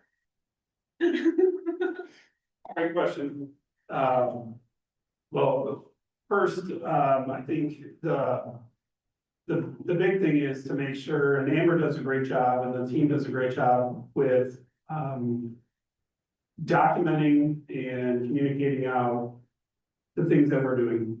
I think, as Kim was mentioning, something like the stormwater master plan process, you know, maybe in our communication style, we can do more frequent on those areas where it is lower, or that we have those initiatives and we can tie those initiatives to what we're hearing from the community. And so I think from a standpoint of, we're doing a lot already on these fronts. And perhaps we have to, as Kim said, celebrate it more, be more out there. We do have to find a balance, and Amber, we talk about this with Amber quite a bit. It's, you know, we have all this information that we're trying to get out, and we just have to make sure that we're not overwhelming our community. And that it is a strategic release, but we have to make sure that we keep circling back to it, and it's not a one and done. Like we've asked the community for input on the stormwater master plan. It's not a one and done. We got to keep coming back to it. That's something that we talked about. Kim and Nicole and I talked about with respect to parking and the parking task force, and the parking lots that we have available. Make sure we're out there and being very proactive about communicating that. So that is the short term, some of the things that we can do and continue to use the tools. The messenger, that is something we lean heavily into because we know it is a highly rated.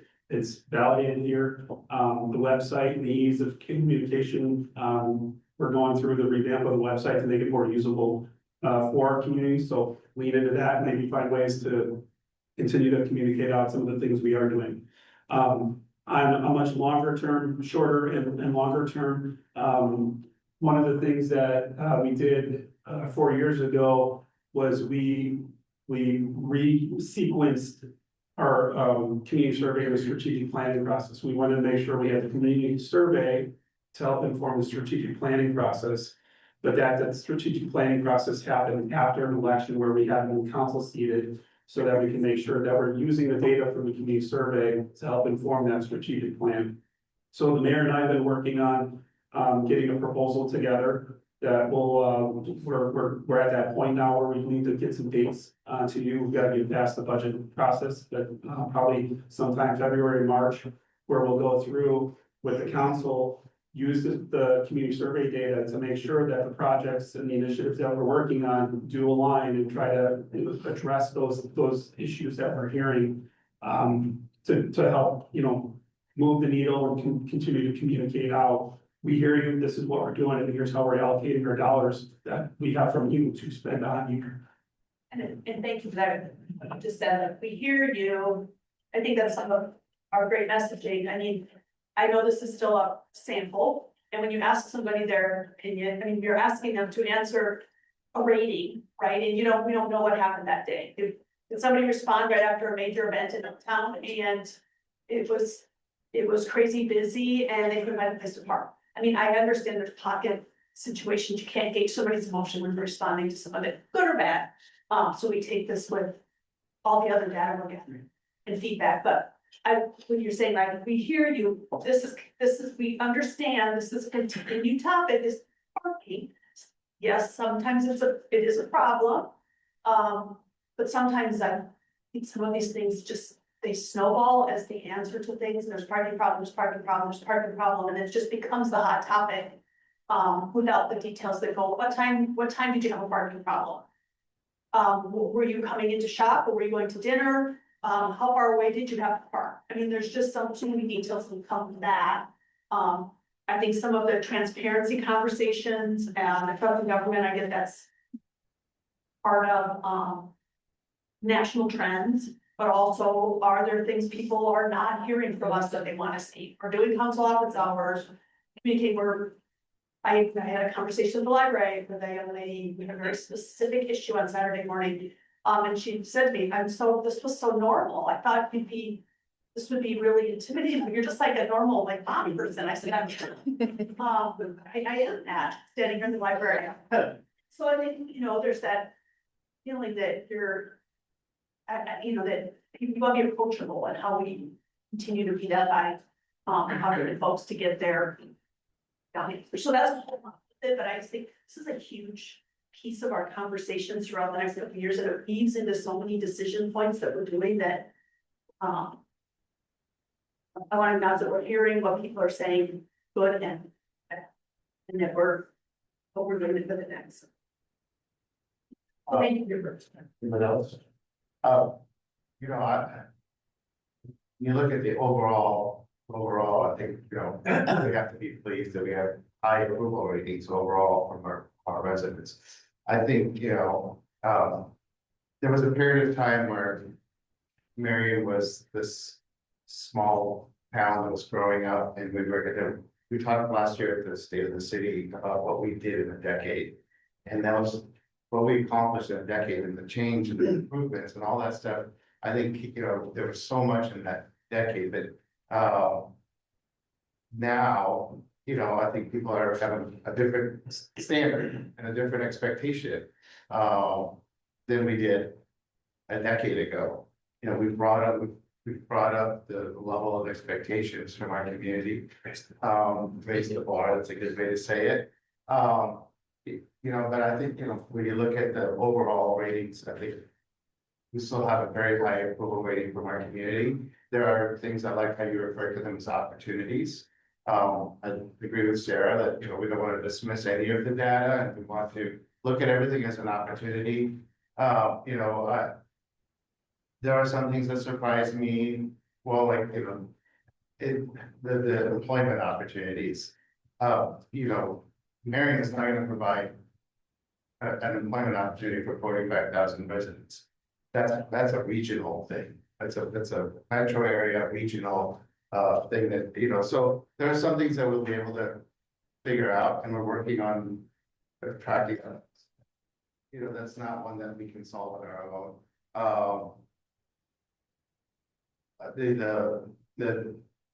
The communication and transparency and all that, you know, we've worked really hard over the last decade to not give everyone a reason to say we're not transparent, you know. I don't know what more we can do, but maybe we can look at how we're communicating, because there are the concerns that are out there that we've been hearing. A lot of them are based on a gap in knowledge, a gap in information, let's just say that, an information gap. And so somehow people are not getting the right information to form an accurate perception of what the city's doing.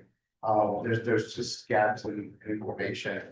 So maybe we can look at that to see, you know, what else we can do. That's why I do like looking at those as opportunities to do something differently. I think we're doing a lot. And we all know that, but somehow there's still some things maybe that we can do differently or more that will help. When there's so much change going on, you know, there's a lot of room for misunderstanding and misperception and you know, I don't know how we bring everybody on the same page so that they're, and maybe this portal that Paige mentioned, I don't know if that's the answer, but I do think there's probably opportunities there that we can look at, retool some things and help people understand exactly what we're doing here. So, anything else? Thank you so much for that. Thank you. We look forward to getting to work.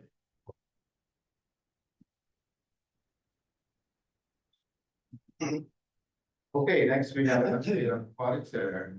I do want to mention, in the upcoming messenger, I did write an article because one of those information gaps that I just mentioned was about the aquatic center, and there was some sense in the community that it was proceeding, that, you know, the city is intent on making this happen. So I've kind of addressed that in an article in the upcoming messenger, to just sort of set the record straight about facts versus what may have been misunderstanding or so.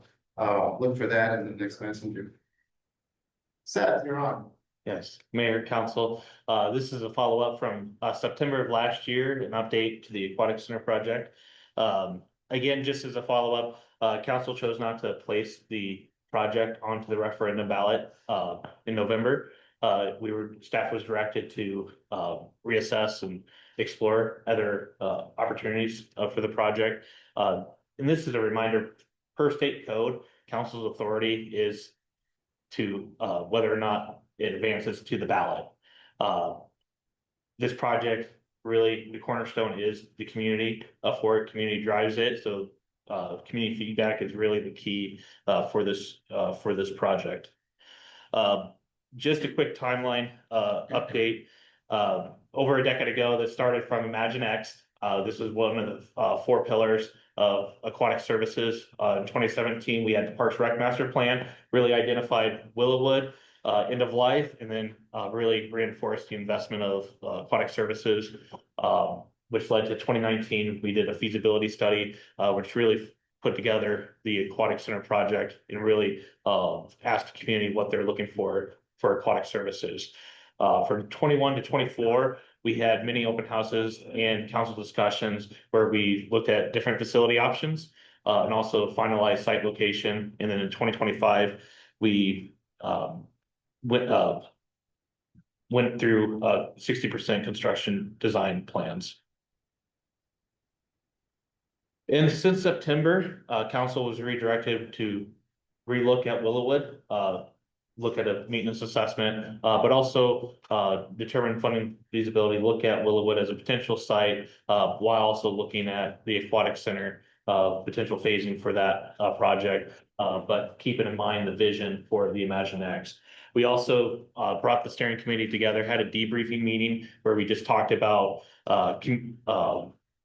their feedback from the whole year, what they heard from residents, questions they had, and then moving forward, what should be the focus. And then we also had a debrief with the consultant team, Marion, that did the pricing. Water's Edge was the design team. This is the path that we're looking at moving forward, and where we're looking at council for reaffirmation. Really looking at the Marion Pool at Willowwood Park. We would do a 5-year assessment for that to maintenance assessment. That's an agreement that we will have, and then that will be about a three-month process, and really looking at how long we can continue to mandate Willowwood. We'll also look at the feasibility for Willowwood, if that's a site to be able to rebuild, be able to have what that would look like. And then we'll also look at the aquatic center on what any phasing or redesign to be able to reduce the cost for residents if that for that project. From a funding and financing side, we're looking at grants and bonding scenarios, really identifying grants like the Lynn County Gaming, Enhanced Iowa are two that stuck out. New market tax credit is something that came to our attention. That something really important for that would be a sub-area plan that would come forward at the council work session as a proposal. And really that's looking at the full 100 acres, what that economic development would do. That would be about 20% of the project cost that would cover.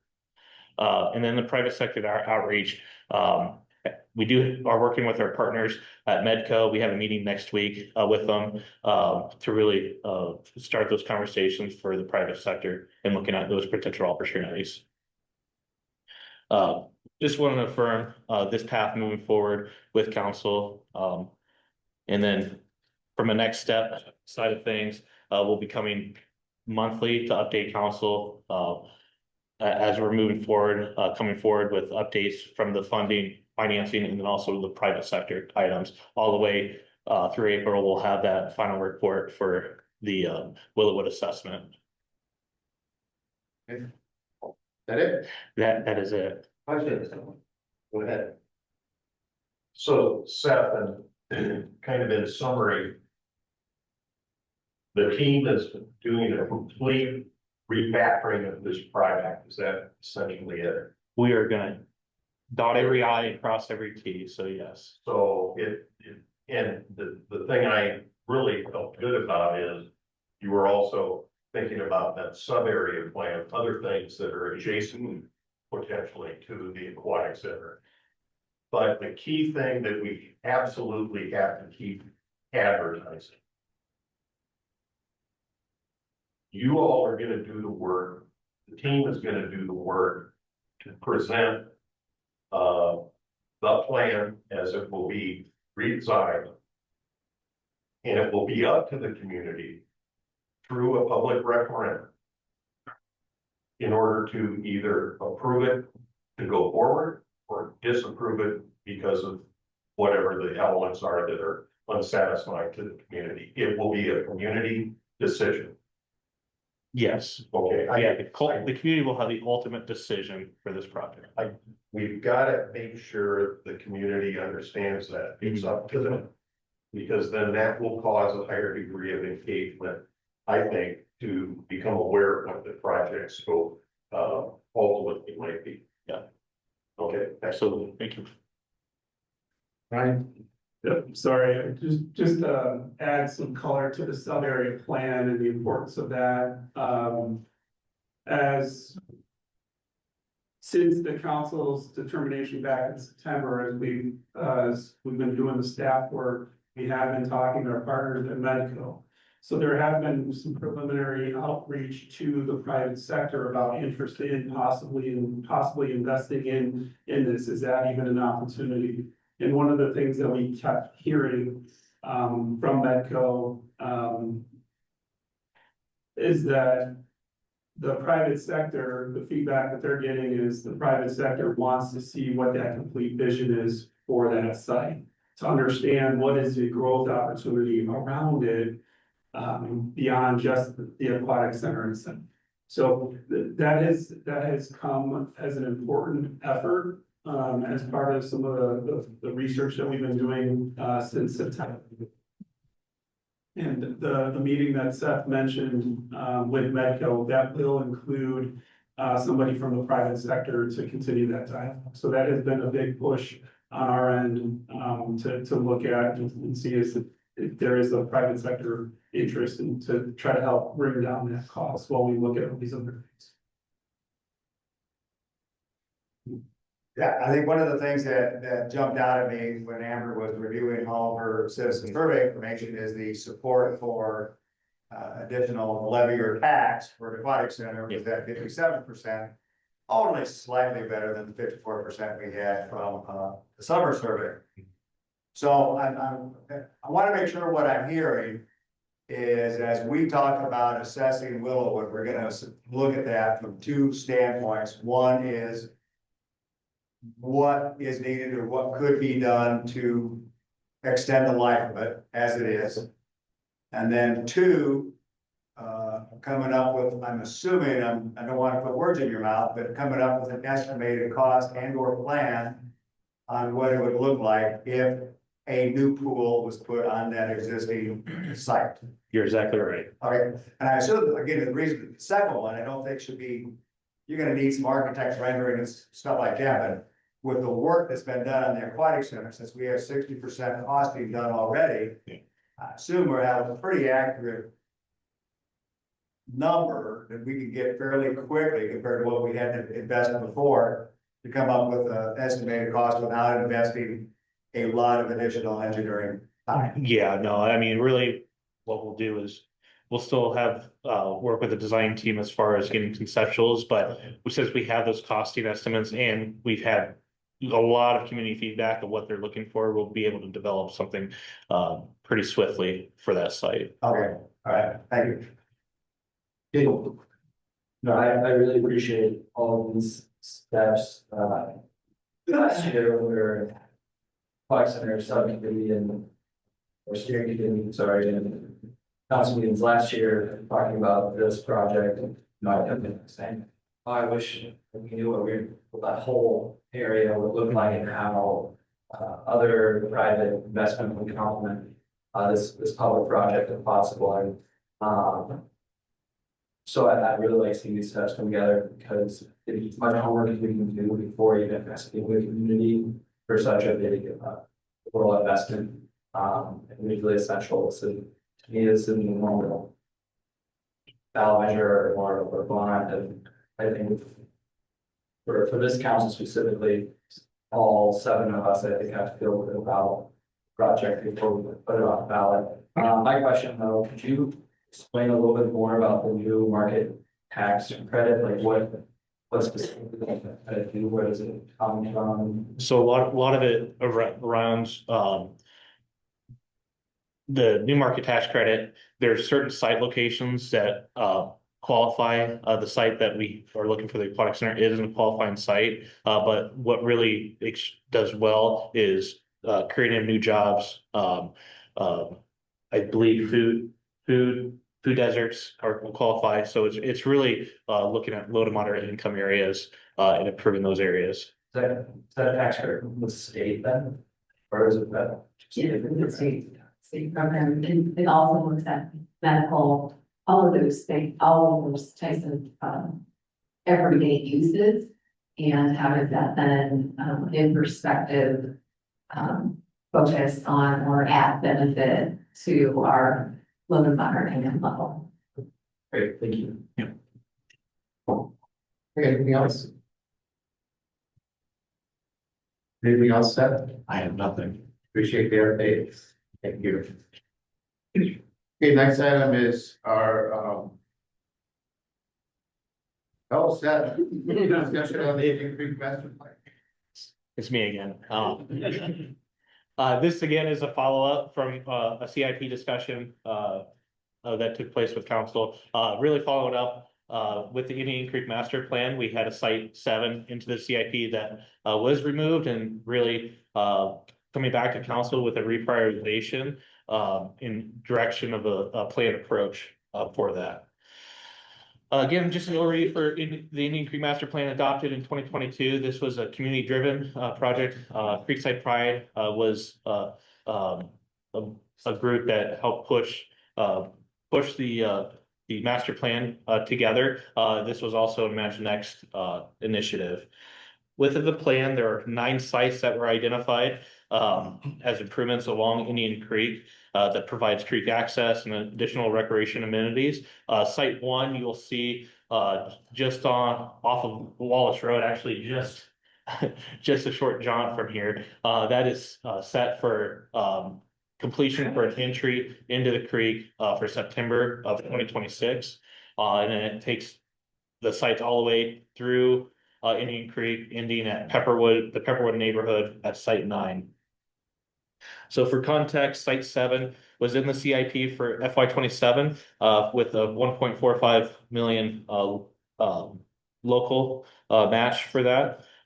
We pushed it out due to timing for sanitary sewer project. It's still in the master plan, but feasibility and timing for it makes sense to push it out and time it with a future project.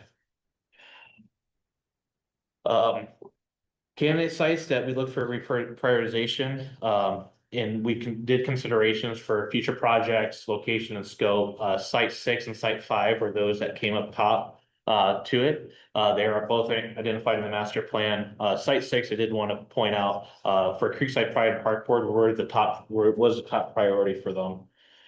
Site 6 included 2.6 acre pond with an ADA fishing overlook. That really was the focus of the site. But the site also included a trailhead restroom, bank stabilization that was just completed as part of another project for the along with the 8th Avenue Bridge, and then also included additional areas that were at Willow Park, include parking and play area.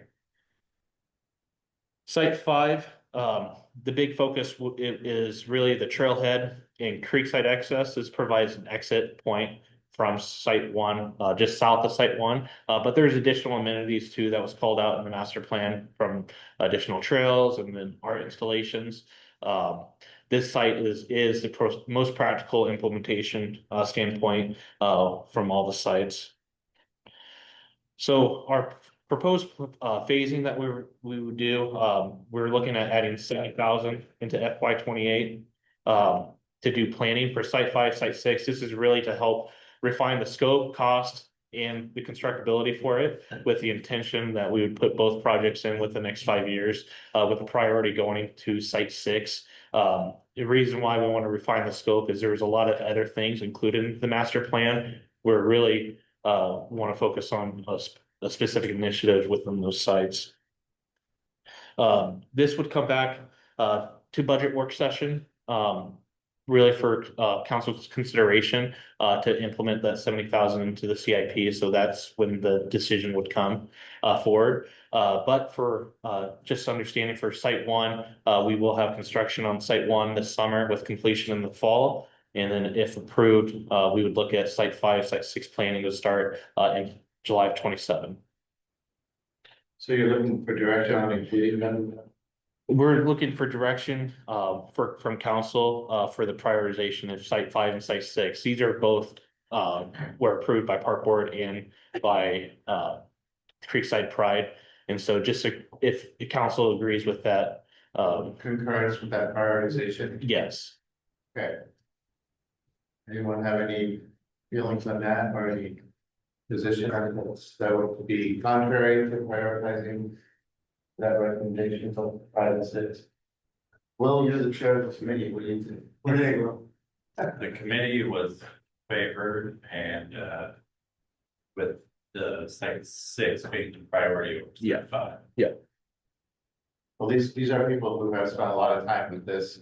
Yeah. So I mean, from my perspective, I would defer to their judgment. They meet monthly, they've been working on this for how many years now, 2, 3 years? No, it was Well, more prior to.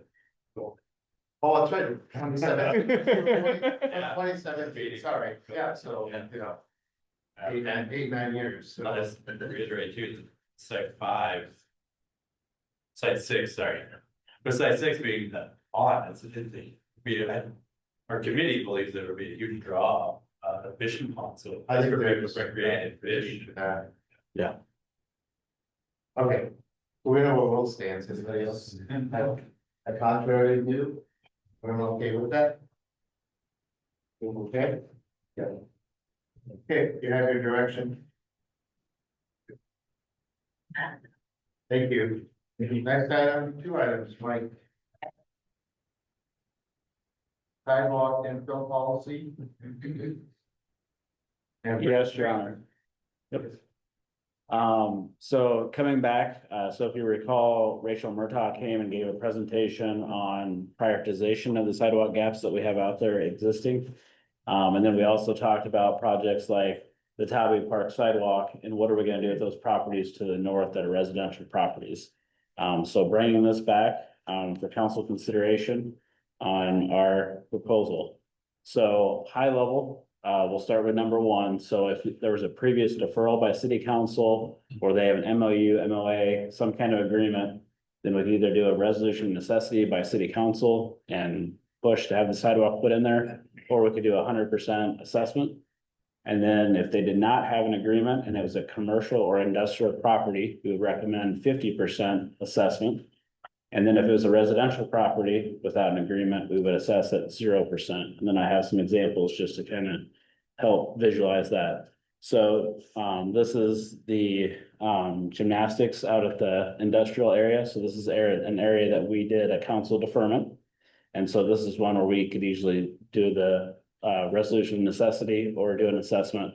But this would be a case where this would be 100% assessment for Victory Gymnastics. The second one is along Gilchrist Jewelry, the lumberyard. And so that's one where, being a commercial property, we would propose that that is assessed at 50%, having no agreement to put that sidewalk in. And then this is looking at north of Tabby Park, so the picture's churned, but 31st Street going up to 25th Street. And so those residential properties, to get it to connect to the rest of the sidewalk network, there we would recommend no assessment for those residential properties. So just to give you a little background, we used to do assessments where the property owners were responsible for 2 foot wide, 4 inches thick of sidewalk. The city would then pay for the rest. So we had some projects, and there's an example letter in the packet, where sometimes, say like on South 12th Street, it was so steep that we had to remove from the back of curb to the front of the garage in order to put that flat spot in there for that sidewalk, and then regrade their entire front yard. So that's why you can see here, typically the homeowner or any owner paid somewhere between 8 and 22% of the total project, and the city picked up the rest. And there's a lot of process that goes into that, where we have to do a preliminary assessment, we have to do certified mailings, we have to do another mailing after. We cannot assess more than preliminary assessment if the bids came in high. So there's all kinds of rules and process that we have to go through that. So this is the way that we used to do it when we did assessments for sidewalk. So again, going back to our recommendation that we're recommending moving forward with, we did reach out to our peer communities, and this, we didn't get a lot of response from them, but I can say this is pretty much Cedar Rapids policy. We just changed it to Marion. We're looking for feedback. If council is good with this, we could bring this back to a future council meeting. If there's something you want us to dive more into and get more information, we can do that as well, but just looking for feedback. If this is the draft policy is in the agenda, you had any questions or comments? So number 1, that's in a case where they would have been required to put it in, but they asked for a deferral, we granted it. Or it could just be, say, I know there's one on the council agenda that we're gonna talk about in a little bit, but that one even is a residential property where we're recommending a deferral. And we're saying, when we do a resolution of necessity, then you have to put it in. But let's say that I built my house and I came to council as a resident, property owner and saying, I don't want to put my sidewalk in and gave you all these reasons. And you agreed with me, but then later you said, okay, you need to fill in your gap. So any agreement or deferral, they would be 100% on the hook. Yeah. That makes sense. So Mike, are you talking about on number one, are you talking about that we would be more proactive in getting them to complete those deferrals? Or are we just gonna do a inventory of these deferrals and then determine which ones we feel are more important to get completed? So I would say if we're doing a project, so let's just say, for example, that Gilchrist Jewett did have an agreement and we were doing a whole project and they were just a portion of it. What we would do is, as we were doing that total project, we would say either do it or we're doing it for you. I know when Dave Hockett was still here, we were looking at old subdivisions and filling in gaps and stuff like that. So that's a separate discussion. This is for those existing gaps that are there today. So relative to number three on the residential side of that, in the past, I have made comments either at a combination of city council meetings or with my peers here, that I always felt that the residents should be paying their fair share if we're gonna be putting those sidewalks in. However, if I look at the information that you have given us here and the amount of money that we might give from that with an assessment, if I were to balance that out compared to what I know, you've outlined it a little bit, is what the cost is to manage that, to track it, to do all of that.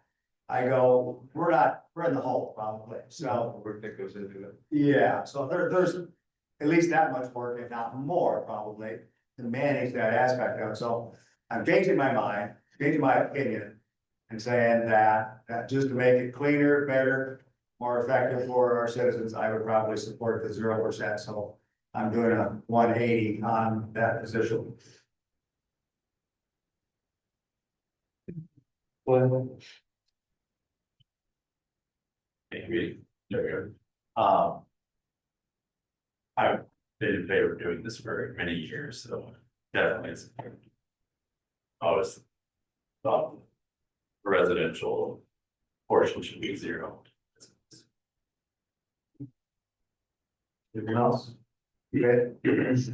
Mike, just a clarification, when you refer to agreement, that's an agreement that the developer or the landowner has entered in with us to commit at a future date, the installation of the sidewalk. Yep, it could be an MOU, MOA, it could be any agreement at all, deferment.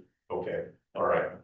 And so the only time in a residential area where the residents might have any kind of exposure on this is if the developer originally had an agreement with the city. And it ran with the land, yeah. Okay. Okay, thank you. Is anyone who has a contrary view to any of these proposals or one or more? Okay, I think you have your direction. All right, so what I'll do is on a future council agenda, I'll put it on there for consideration for adoption. Thank you. Brick streets. Yep. So quick recap kind of the last presentation. So we talked about the U shape and the historic preservation area. Rather than doing north on 11th Street. And so again, this was just the modification of that it would only be exposed brick. It would not be ones that have been overlaid, similar to what the city does. And then in the procedure, actually adding that we would do this U shape right in the policy, so it's there. And the bigger question was the dollar amount. So we drove clarity. So before it was about $100,000 per block when we were talking about the 4 blocks going north-south. The estimate now of doing the U shape is $500,000 above a PCC street. So ignore all the storm sewer sanitary that we would normally do. Just to add the brick component to it is $500,000, and that's in today's dollars. Obviously, we don't know what year this is gonna happen with inflation, so it obviously will likely be more than that, because we have to stockpile the bricks and have them on hand. So it's really the only change from the discussion that we had at the last council meeting, was clarifying that dollar amount. So with that, I'm looking for feedback on the draft policy. One quick question, Mike, I can't remember what we talked about the last time. How confident are we, if we're just gonna use the exposed bricks to do this in the future and not the ones that have been asphalted over? How confident are we that we're gonna be able to recover enough bricks, because all of them can't even be used in the existing streets? How confident are we that we can do these 3 blocks? Yep. So on the slide there, so 3,387 square yards of existing exposed, plus what we already have stockpiled. With that U shape that we're talking about, 3,142, so we would still have 245 square yards of extra brick.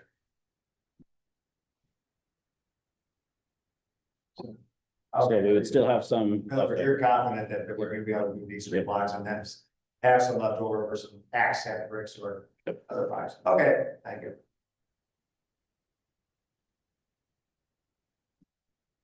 I'm not sure what the protocol here. Well, this is a work session, so we don't take comments from the public.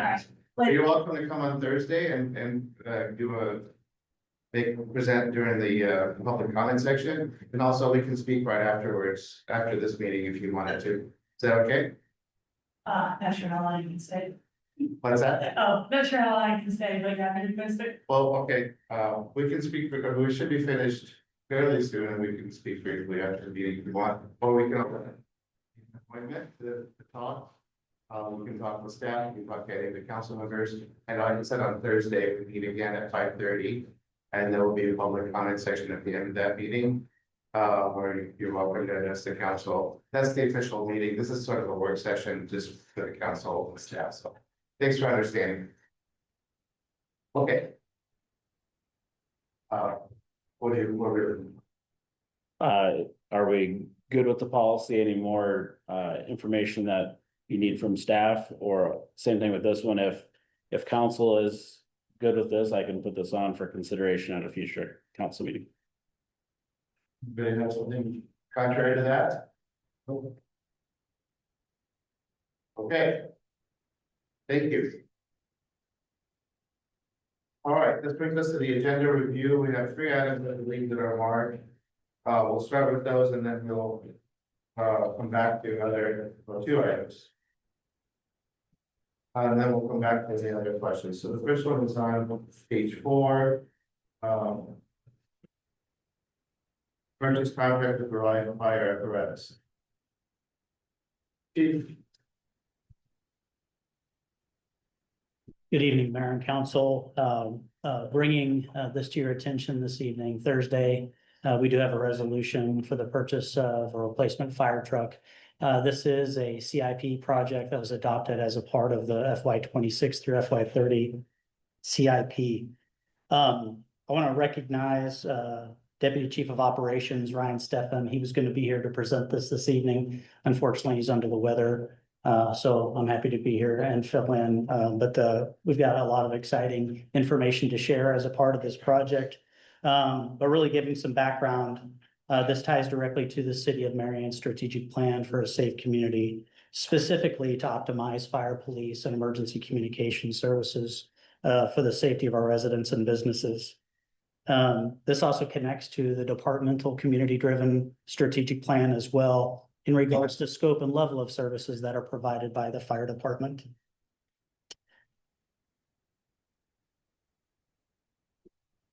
So this apparatus is a redesign to support technical rescue services from what the apparatus currently provides. The truck that exists today is a panel truck. By definition, it is not a fire suppression apparatus. It has no tank water. It has no fire pump. It does not have fire hose. The replacement apparatus that's to be purchased as a part of this project will, and some. What that does is that creates a much more effective deployment model for our community. It improves the safety of our firefighters. And also influences our insurance rating. If you recall, a few months back, Gary and I presented on our insurance office's report where we talked about different points for different things that are evaluated, which give us an insurance rating score. One of those is ladder trucks. And ISO sets standards based on each community's building risk. And at the time of our last review, we received 27% of the points possible for ladder service. So upon delivery of this fire truck, when it does arrive, we'll talk about this in a minute, a little bit more detail. In FY30, 4 years, we will be eligible for some additional points towards our insurance rating. This truck also, given that it will have water, a tank, fire hose, all of the same capabilities of a frontline fire apparatus, will also allow us to fill it in frontline service if needed. So what that means in the future is we are saving on this investment. In the future, when a future fire station expansion does occur, we will not need to purchase an additional fire apparatus with that station with this piece of equipment because we have already expanded that. So it's a very strong return on investment. Again, the build time for this is 4 years. I know that's a very long time. Trust me, the build committee that was on this is like, holy smokes, it'll be a hurry up and wait. The team's very excited. I do want to recognize Deputy Chief Stefan and the other members of that build committee, which included firefighters, captains, program managers, and our emergency vehicle technician, Andrew Jensen from Public Works Fleet. So very engaged along the way. They're very excited about this truck. And so we'll talk about the financials very briefly. This is the last slide, but just wanted to make sure if you had any questions about this project that I can answer that this evening. So you'll see the list price there at the top of the table. We are using the Sourcewell cooperative bid for the purchase of this. And so that pricing discount is identified there. Per the budget, we are using a down payment of 1.1 million, which was adopted as a part of the FY26 budget. What that allows us to do is get a prepayment discount in addition to the Sourcewell contract discount off of the list price for a total discount of just over 18% off of list. And so wanted to answer any questions that you may have about that. The truck itself is just part of the CIP project. You'll see in the bottom table, there is also upfitting equipment that's planned in FY30, as well as a balance of a contingency. That contingency includes an extended warranty for the engine within the truck. It does come with a warranty, but we do want to extend the warranty of the engine and the apparatus just to ensure the return on investment for any mechanical issues that may come up, talking about the actual motor within the vehicle. With that, I'll answer any questions that you may have. Questions?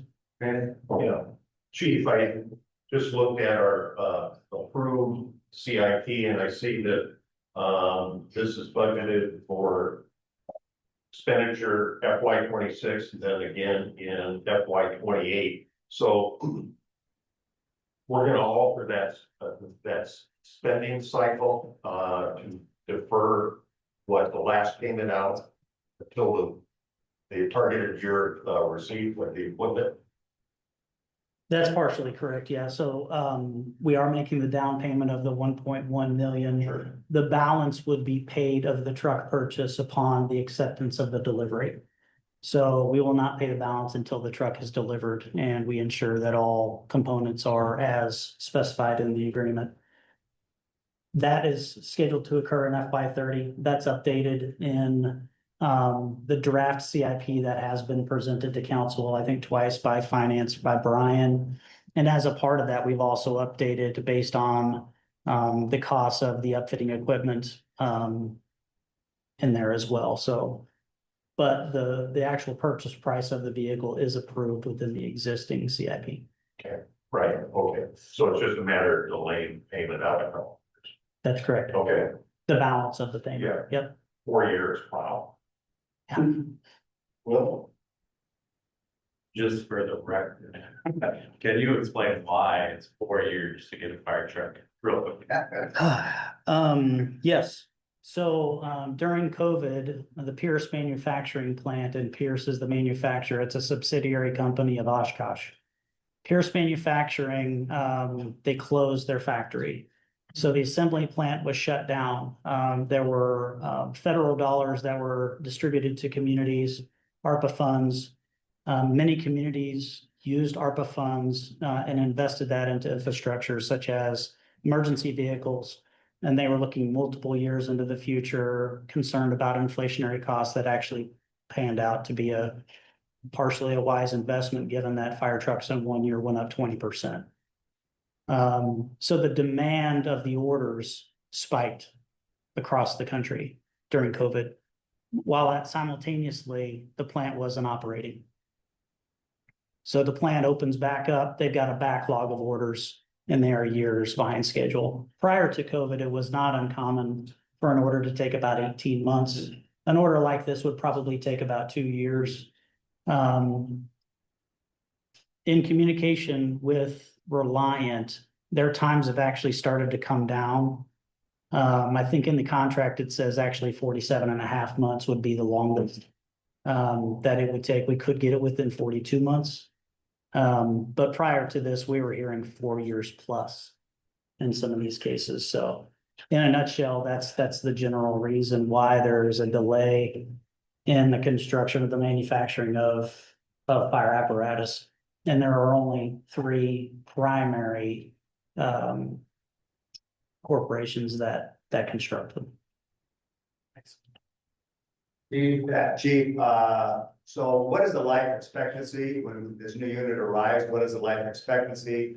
And what will be the life of the unit it's replacing? And where's the place or new home for that old unit? Yeah, the unit is still in service. However, I would, as we deploy for technical rescue event types, we rely heavily on our partners at Cedar Rapids Fire.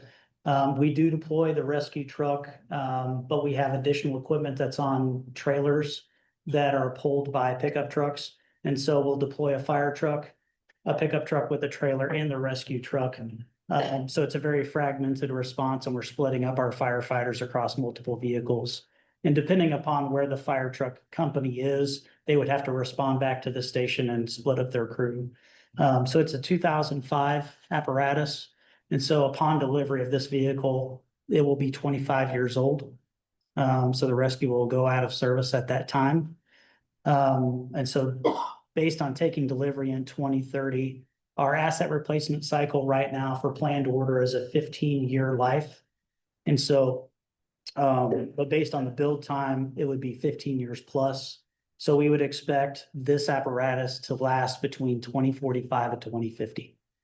Yeah, So, sorry. I've seen the articles on the news a few months back at a national level on whether Congress was going to get involved in this arena, try to find a way to shorten that. But I know I learned from really only, like you say, only 3 companies that manufacture these.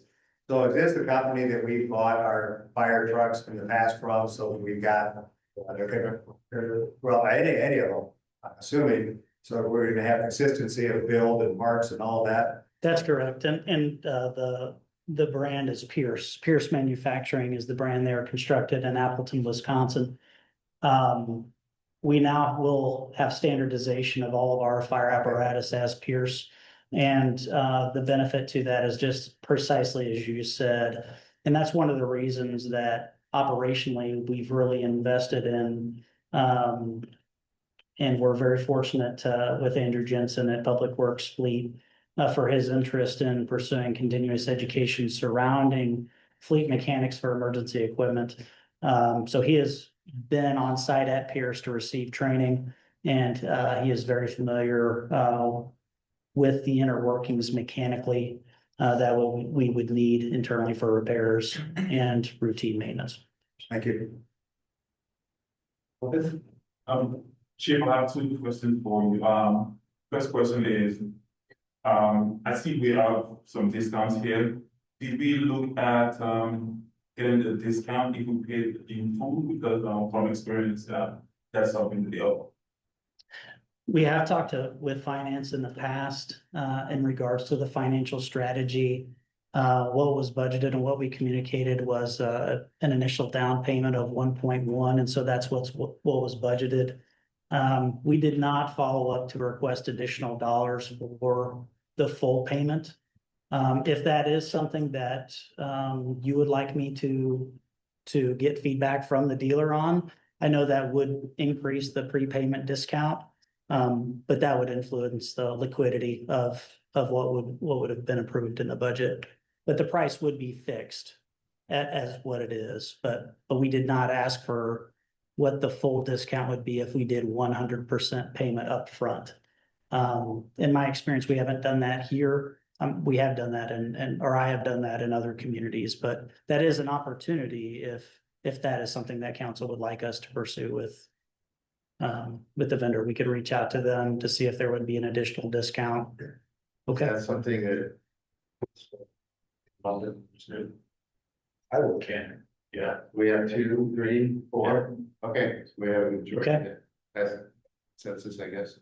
All right, so then based on that, we'll bring that back for consideration to see if what that discount is, and then we can update the resolution to reflect one or the other. Is that? What I want to jump in and make sure that we can get the cost, what the discount would be.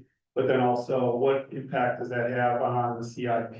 Because everything has been programmed over the next several years. And so it's just a matter of what's available. Leanne is remote. She is watching, so she's aware of the conversation. But we'll discuss that at staff meeting tomorrow, and we can report back. And if there is something that we can do and amend the CIP without impacting other projects, then.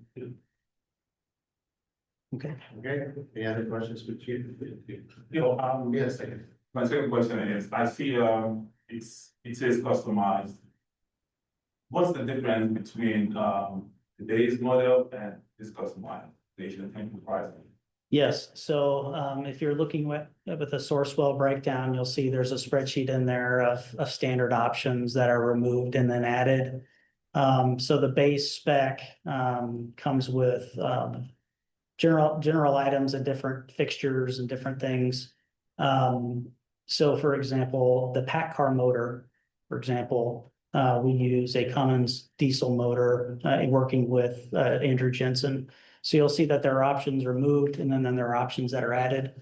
So that's what that means, is that there are different specifications based on the work of the project team for the tailoring of the apparatus to make sure that it meets standardized design specifications. I'll use another example besides the motor, the steps into the fire truck. We want to make sure from a risk management standpoint that even the steps as we get in the fire truck are standardized for the safety of our firefighters. There is great data surrounding work comp injuries and inconsistency in mounting and dismounting emergency equipment for standardization. So those types of specifications are incorporated in the design. Mirrors, grab handles, all of those things are incorporated. So the discount that's in there, it'll show the discount while applying the Sourcewell contract value is taken off of both the removed and the added items. Does that answer your question, Kelly? Yes. Okay.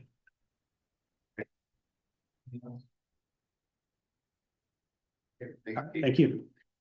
See you later, back up.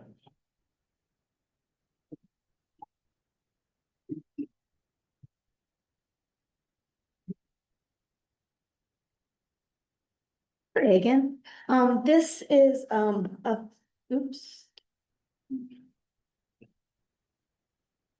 Thank you, sorry. This item here is also associated with the final plat that is on this Thursday's agenda. This is located, the final plat is for Champion Estates Fifth Edition. This is located in North Marion and is the last lot adjacent to the city limits. Last fall, I know there was a presentation presented on safe routes to schools and the sidewalk gap. This location of the sidewalk deferral request will not have impact on staff's work with that project. The request is due to physical site limitations of gravel roads of the rural cross-section and the ditches and culverts. And that is why the developer had, asked staff about a letter of deferral, and we let them, a deferral of sidewalks, we let them know the process, and that is why this is before y'all today. Okay, questions? Ready? No. No. Okay. Any other questions? Everything? Okay. Thanks. Thank you. Any other questions on any other item on the agenda that was not marked by staff?